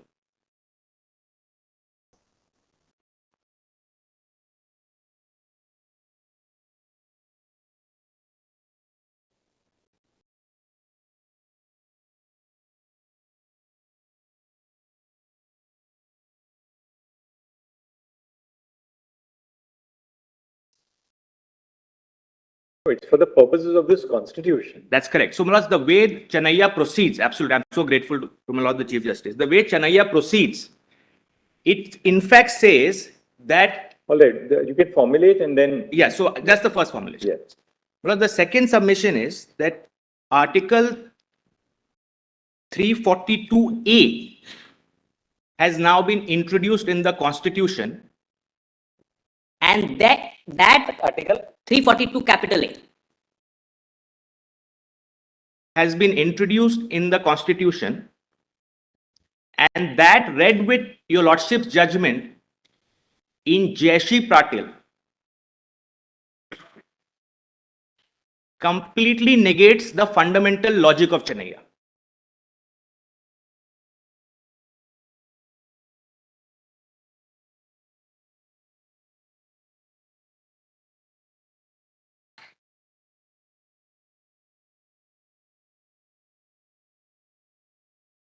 Now, the third submission is that insofar as efficiency in service, that is Article 335 is concerned, that is something when read in the context of Constitution, in fact supports subclassification. It does not negate subclassification because Chennaiya, because Article 335, the requirement of efficiency in administration of the government, mandates or requires subclassification.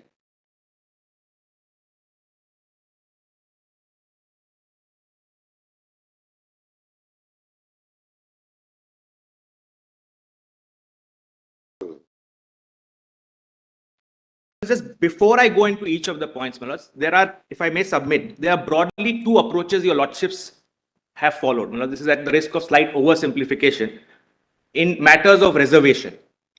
Malas, one is, if I may articulate it, the cautious approach, where the court is primarily concerned with preventing misuse of reservation, ensuring that it goes to the right people, ensuring that hopefully in a certain amount of time it comes to an end. Whereas the order in reference which the learned Advocate General just read is, in my respectful submission, example of that approach. And Malas, there is another approach, which is the deepening approach, which is, Malas, the court is primarily concerned with how to deepen the impact of reservation to all the groups. And that is the primary concern which the court is really concerned with. Because my respectful submission is that the question of subclassification within scheduled castes and scheduled tribes, irrespective of which of the approaches the court takes, leads to the same conclusion. That is the first approach you say? Because I said it's a cautious approach, where the court is more concerned with the formal mechanisms of reservation and preventing its misuse. Yes. In the second, my lord, the court's emphasis is more on deepening the impact of reservation. If I may say so, my lord, the Chief Justice's judgment in Pavitra is an example of the deepening approach. My submission is that irrespective of which of those 2 approaches the court takes, both of them lead to the same conclusion. That is, subclassification is not just constitutional, but possibly desirable and necessary. But second, it is clear that the principles which apply in the context of reservation versus non-reservation can be mirrored in the context of subclassification within scheduled castes, no doubt about it. Well, the same principles can be mirrored, like my lord the Chief Justice pointed out in the morning. However, my lord, in my submission with one difference, and that is that when we are dealing with scheduled caste, we are dealing with the weak and the weaker. There is no forward group. Plus, that distinction is of some essence. Because this subclassification, either in the way we formulate our submissions or the legislature or the court engages, should not be used to beat the parent category of scheduled class itself. Because that is also essential. So really, we are discussing not a forward, backward, or more forward and backward within backward. We are discussing weak and weaker. So with that distinction, I will just broadly go into my first submission. Your lordships will straight away have Chennaiya para 41. And that is, my lords, internal page 418, volume 5, and running page 798. Volume 5, PDF, page 802.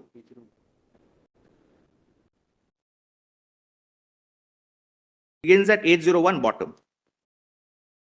Well, this is Justice Hegde speaking for the majority.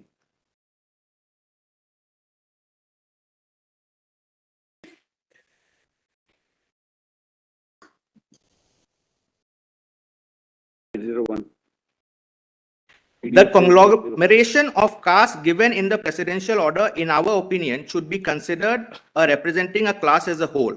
The contrary of para 41, my lords, 41. Page 801. My lords have it. Lords, just go ahead. Page 801. That's right.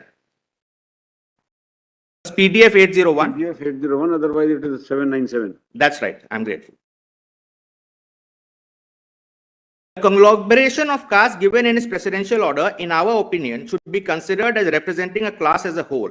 The contrary approach of the High Court, in our opinion, was not correct. The very fact that a legal fiction has been created is itself suggestive of the fact that a legislature of a state cannot take any action which would be contrary to or inconsistent therewith. The very idea of placing different castes or tribes or groups or parts thereof in a state as a conglomeration by way of a deeming definition clearly suggests that they are not to be subdivided or subclassified further. If a class within a class of members of the scheduled caste is created, the same would amount to tinkering with the list. Such subclassification would be violative of 14 of the Constitution. It may be true, as has been observed by the High Court, that the caste system has got stuck up in the society, but with a view to do away with the evil effect thereof, a legislation which does not answer the constitutionality cannot be upheld. It is also difficult to agree with the High Court that for the purpose of identifying backwardness, a further inquiry can be made by appointing a commission as to who amongst the members of scheduled caste is more backward. Now, this is important. If benefits of reservation are not percolating to them equitably, measures should be taken to see that they are given such adequate or additional training so as to enable them to compete with the others, but the same would not mean that in the process of rationalizing the reservation to the scheduled caste, the constitutional mandate of 14, 15, and 16 be violated. So, what the court is suggesting, and this becomes more explicit in Justice Sinha's opinion, which I'll just read now, is that you can take other measures for them, but not reservation. That is the suggestion. And that will become explicit. Your lordships will now have para 10114, which is at page 819 PDF. 890. 819, my lords.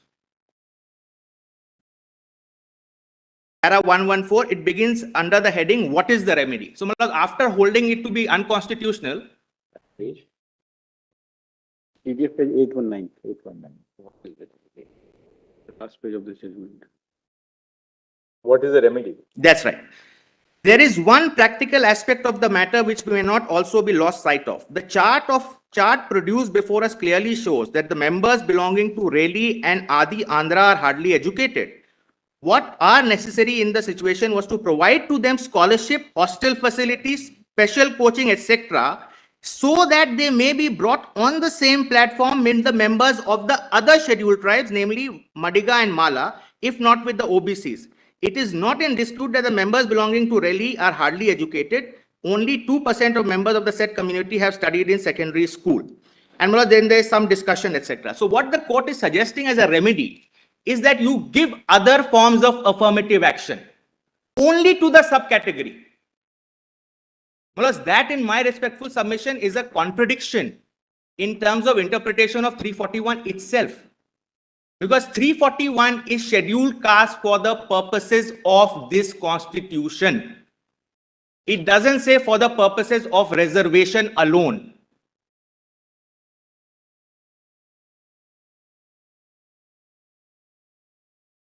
So my submission is, in their imagination, the court, the Chinaya court has assumed that 341 is really for reservation. You can do these other things which will not hit 341. But in fact, those very things which the court suggests will equally be hit by the interpretation of 341. In fact, they are supporting your argument here. In a way, yes, Manoj. So what I'm really saying is that if what the court suggests is possible. And identified them and accordingly dealt with it. Correct. So Manoj, I accept the position that there are more backward among the backward. yes, correct. So factually they concede, the court says that factually the problem exists.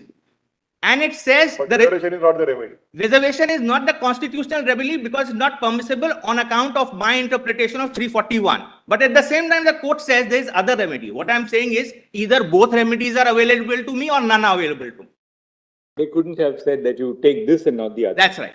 And Manoj, The that, purpose of Article 341 cuts across the Constitution. that's right. It's not- And Manoj, that will become evident when your lordship looks at Article 46. Because for the purposes of this constitution, of course, reservation under 15.4 and 16.4 is one aspect. Now just have a look at 46.4. I know your lordships are aware of it, but just for a moment, have a look at it.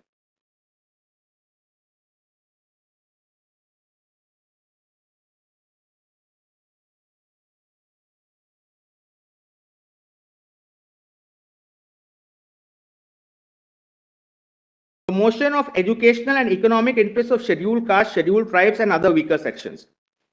The state shall promote with special care the educational and economic interests of the weaker sections of the people, and in particular of the scheduled castes and scheduled tribes, and shall protect them from social injustice and all forms of exploitation.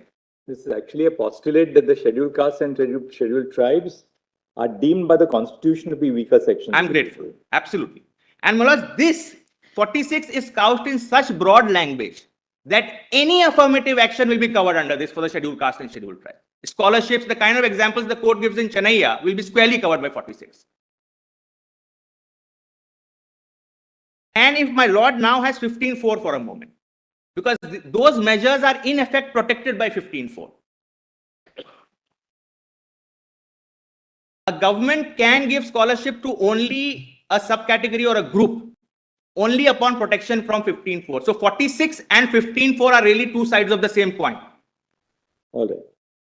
So Manoj, that is my submission, and therefore the logic of Chennai, if applied fully, in fact is in my favor. Manoj, I'm grateful to Justice Nath for that. Manoj, my second submission is that there is a new provision introduced in 2018.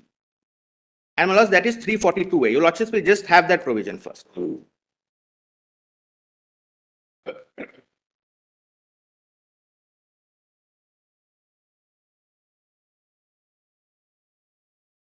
It is similar but not identical to 342. And something, that's why your lordships were then required to interpret it in one judgment.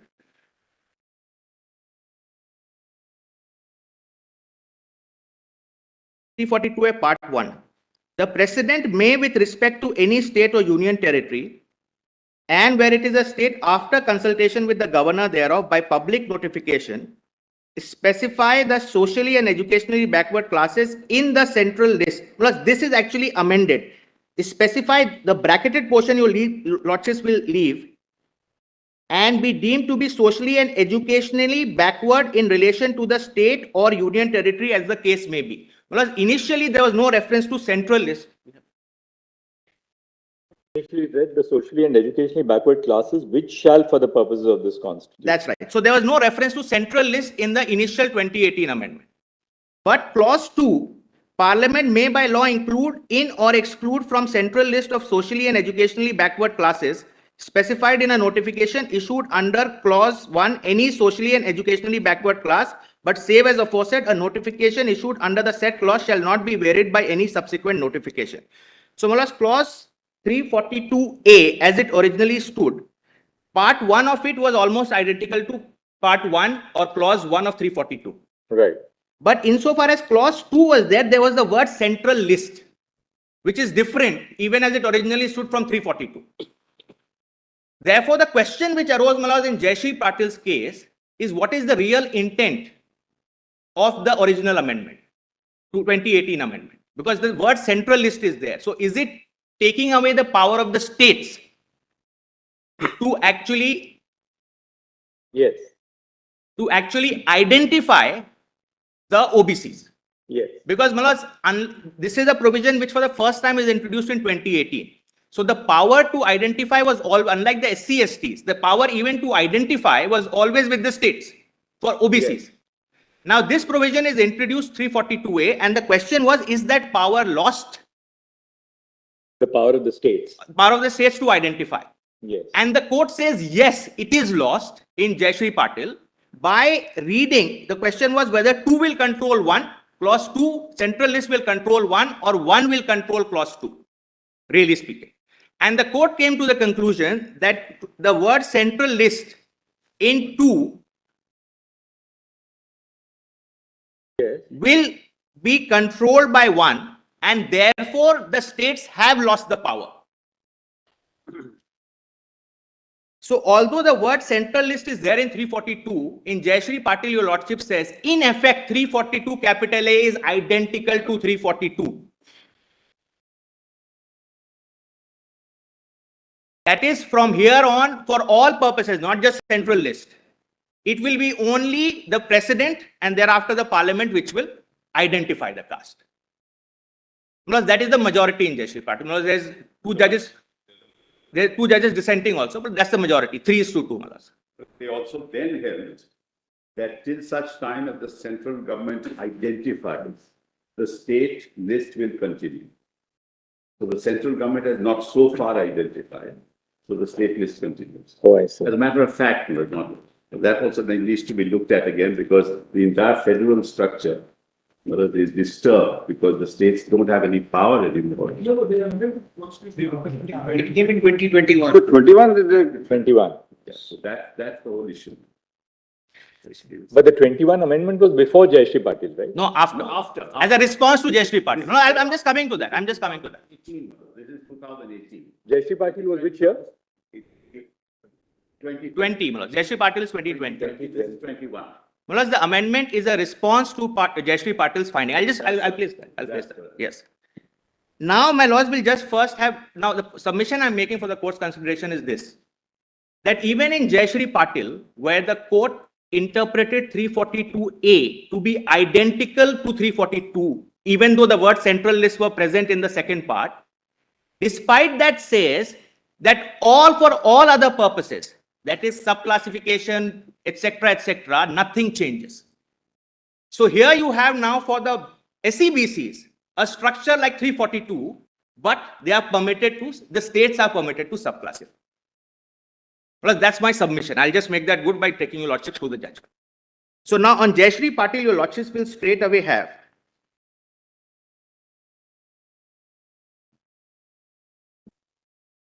page 1462 is where it begins.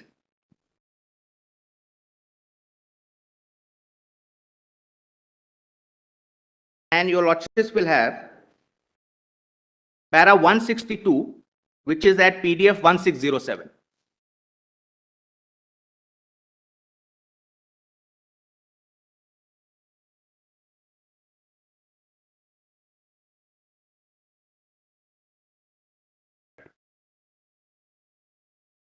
What is the at page number?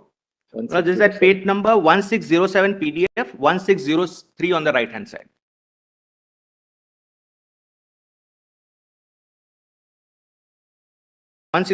Parliament through the 102nd Amendment clearly intended that the existing legal regime for identification of communities as SC and ST and for inclusion in the list of SC and STs under Article 341 and 342, which had hitherto existed, ought to be replicated in relation to the identification of SEBCs. To achieve that, Parliament inserted Article 338B, which is a mirror image of Article 338 and 338A.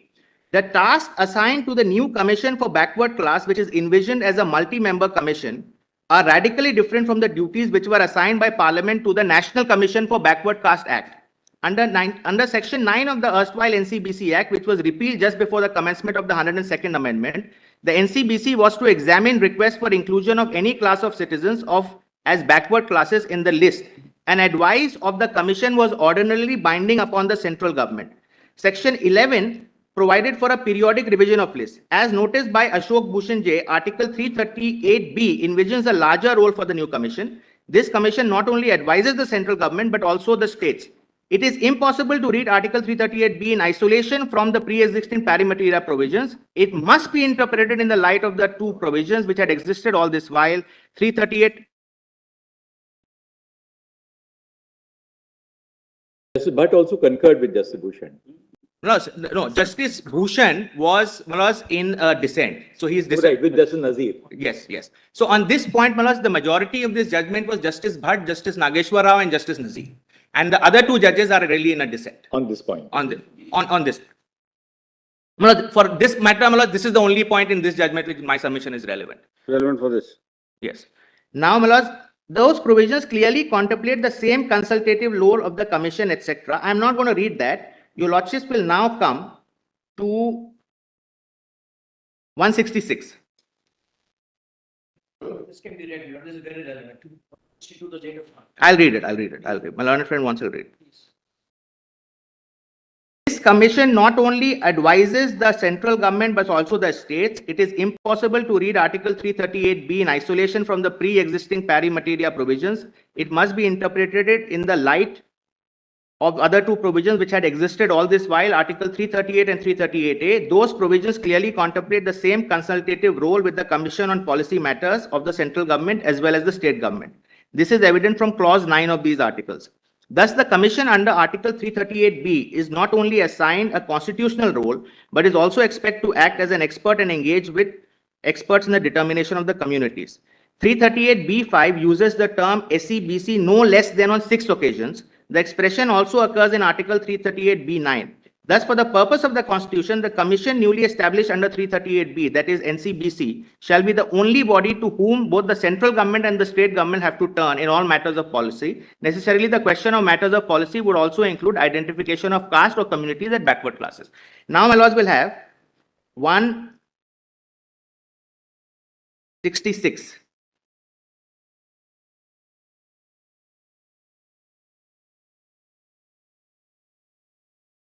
I'll just read the first part, my lord. I don't want to trouble your lordships with too many paras, and I'll just formulate the point. Given the weight of such precedents, which to this court, giving full effect to the newly added provision by adopting the literal meaning in the definition set out in the Constitution, as well as in the amendments to the definition clause, and all of which was noticed the changes brought about through amendments and gave them plain effect, it is difficult to accept that the power of amendment of the Constitution, in accordance with the special procedure set out in 368, was used to bring about cosmetic changes conferring constitutional status. So, there were two arguments. One argument was that this 342A, if I may use the word slightly funnily worded in terms of in a difference from 342, was only to confer a constitutional status on the status quo which was legally already present. Right. And the other argument was that no, this actually brings it in line with 342, states lose the power to identify. The court says it is not cosmetic, it is substantive, and the states lose the power to identify. Now, despite that, what the courts hold is what I am canvassing to the court, my lords. Your lordships will have para 168.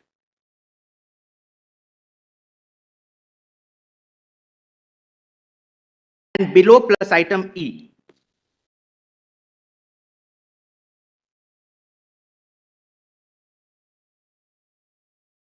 Yet one must be mindful of a crucial fact, which is that the task for making special provisions under Article 15 and for making reservations under Article 64 extends to the states.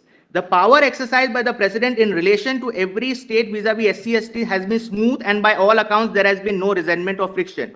Once the community or the caste concerned is reflected in the list of one or the other state union territory, the extent of benefits to be provided to members of such community is a matter that lies entirely in the state's domain.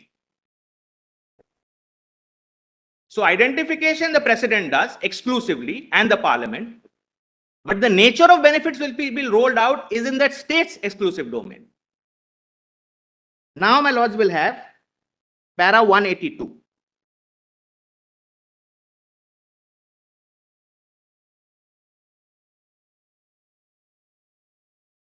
It is at page 1616 PDF. This court is also of the opinion that the change brought about by the 102nd Amendment, especially Article 342A, is only with respect to the process of identification of SEBCs and their list. That is the real meaning of 342 as well. Necessarily, the power to frame policies and legislations with regard to all other matters, that is welfare schemes for SEBCs, setting up of institutions, grants, scholarship, extent of reservation, and special provisions under 15.4, 15.5 and 16.4 are entirely with the state government in relation to its institutions and its public services, including services under the agencies and corporations and companies controlled by the state government. In other words, the extent of reservation, the kind of benefits, the quantum of scholarship, the number of schools which are to be specially provided under 15.4 or any other beneficial or welfare scheme which is conceivable under 15.4 can all be achieved by the state through its legislative and executive powers. These powers would include making suggestions and collecting data, if necessary, through statutory commissions for making recommendations towards inclusion and exclusion of caste and communities. So, Malas, that's the second part. On even on inclusion or exclusion, I can recommend. But once included or excluded, with that category, what is to be done? The entire gamut of things which can be done is still with the state exclusively. So, Malas, this is Chennaiya goes this way, Malas. This judgment, in my respectful submission, goes the opposite way. It identifies that there are two different things, which is the submission we are trying to make to the court. Now, Malas, finally, the Lordships will have para 194.5.5. That is at page 1619.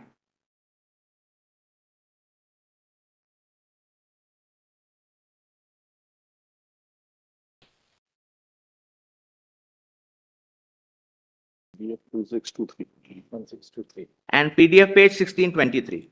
Plus 194.5.5.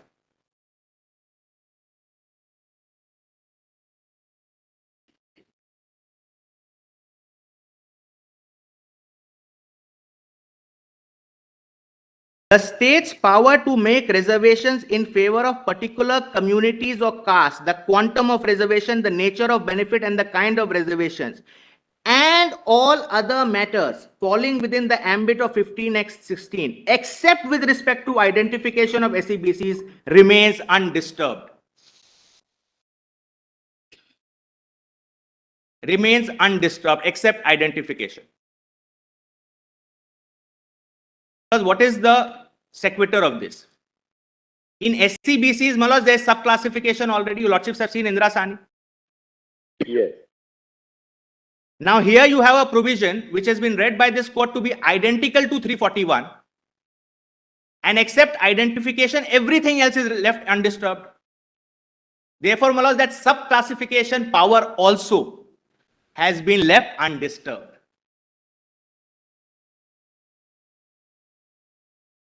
Now, Malas, what does the amendment do? I'll just conclude this point with that amendment. The amendment came as a response to this judgment, Malas. And that is clause 3. Your Lordships will have clause 3. Notwithstanding anything contained in clauses 1 and 2, every state or union territory may by law prepare and maintain for its own purpose a list of socially and educationally backward classes, entries in which may be different from central list. Whereas this restores the power to identify to the state. Clause 3. I'll read it again.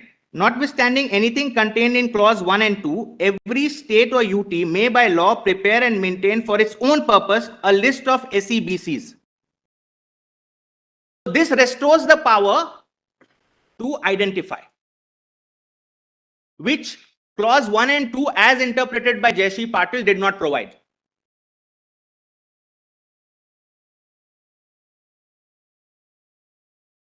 This is brought on 15th of September 21. Correct. But Malas, my submission is this. The same amendment also amended clause 1 by bringing the central list. That's right. Also, that's right. I'm grateful, Malas. That was brought in as well. Specify the socially and educationally backward classes in the central list, which for the purpose of the central government. Those words came in. So that's true, Malas. So it restores that position. But so what it does, it restores the position vis-a-vis OBCs pre the amendment and pre Jayashree Patil. That's what it does. But my submission is when the court took it, as equal to 342. That is what Jayashree Patil is prior to the amendment. Even at that stage, the court says everything else. Else is left to the That's state. right. And Malaz, that is in contradistinction and complete contrast to the approach Chennai has taken. Right. Malaz, that's the second submission. Malaz, my third and final submission. Of course, both are judgments of 5 judges. Malaz, I will be, and since your lordships are in 7, we will commend Malaz the approach of this judgment to your lordships as opposed to Chennai. Malaz, the third submission is that insofar as Article 335 is concerned, Malaz, normally it is seen, although Malaz, some judgments of your lordships in recent times have undone that it is a restriction on the principle of reservation.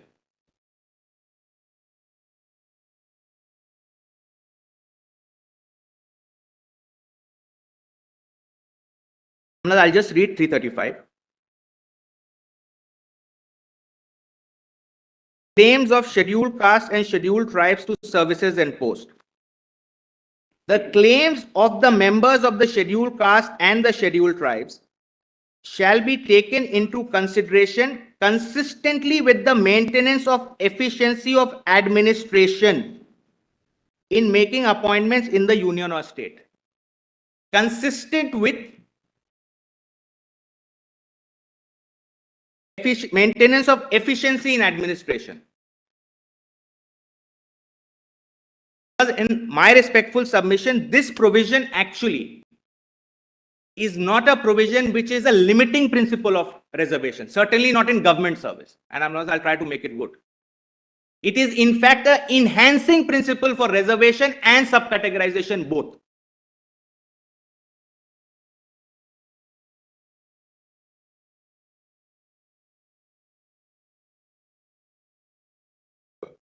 I think I've dealt with this In issue. Pavitra, Malaz, I'll place those paras. I'll place. Your lordships have dealt with it Malaz, directly in Pavitra. But before I go to Pavitra, Malaz, just one submission. What is this is about Malaz, efficiency is contextual. Yes. Something which may be efficient in one context will cease to be efficient in another context. Malaz, just one example It depends on how you define efficiency. Angry. If you define efficiency in an inclusive sense, Yes. by the inclusion of people who have hitherto been excluded from governance, Yes. then it promotes efficiency. Also, putting people from the marginalized communities in important positions of responsibility itself is receptive to the needs of those communities and to the need for inclusion as a social doctrine.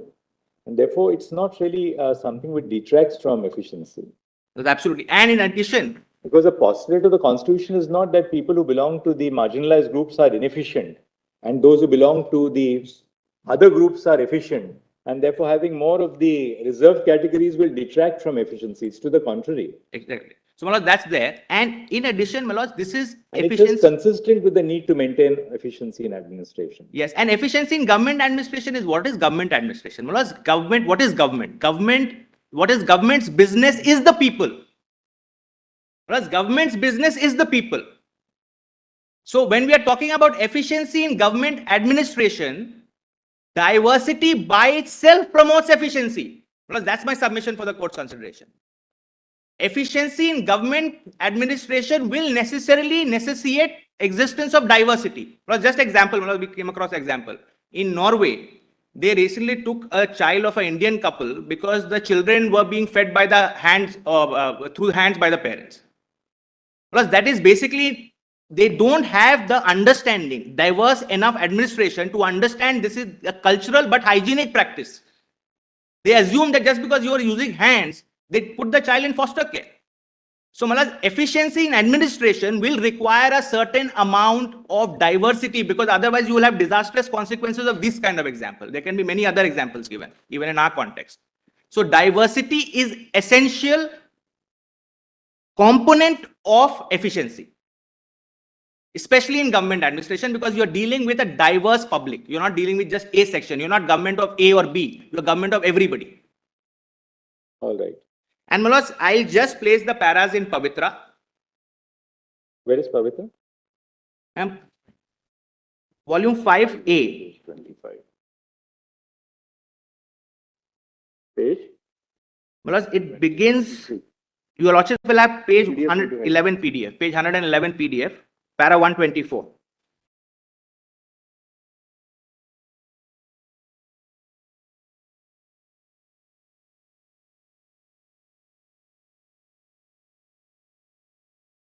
substantive, para 124. One second, page, para, Plus page, page 111 PDF. yes. The substantive part of 335 contains a mandate, a requirement to take into consideration the claim of SCs and STs in making appointments to services and posts in connection with the affairs of the union or of a state. Consideration is much broader in its ambit than reservation. The consideration of their claims to appointment is to be in a manner consistent with maintaining the efficiency of administration. The proviso specifically protects provisions in favor of SC/ST for relaxing, qualifying in any examination, lowering the standard, or reservation in a matter of promotion. Reservation is encompassed within the special provision, but the universe of the latter is wider. Now, I just have 126. The Lordships have written a lot of paras. I'll just focus on the ones which assist us the most. Para 126. The Constitution does not define what the framers meant by the phrase efficiency of administration. Article 335 cannot be construed on the basis of a stereotypical assumption that roster point promos drawn from the SC/STs are not efficient or that efficiency is reduced by appointing them. This is stereotypical because it masks deep-rooted social prejudice. The benchmark for the efficiency of administration is not some disembodied abstract ideal measured by the performance of a qualified open category candidate. Efficiency of administration in the affairs of the union or of a state must be defined in an inclusive sense where diverse segments of a society find representation as a true aspiration of governance by and for the people. If, as we hold, the Constitution mandates realization of substantive equality in the engagement of the fundamental rights with the directive principles, inclusions together with the recognition of plurality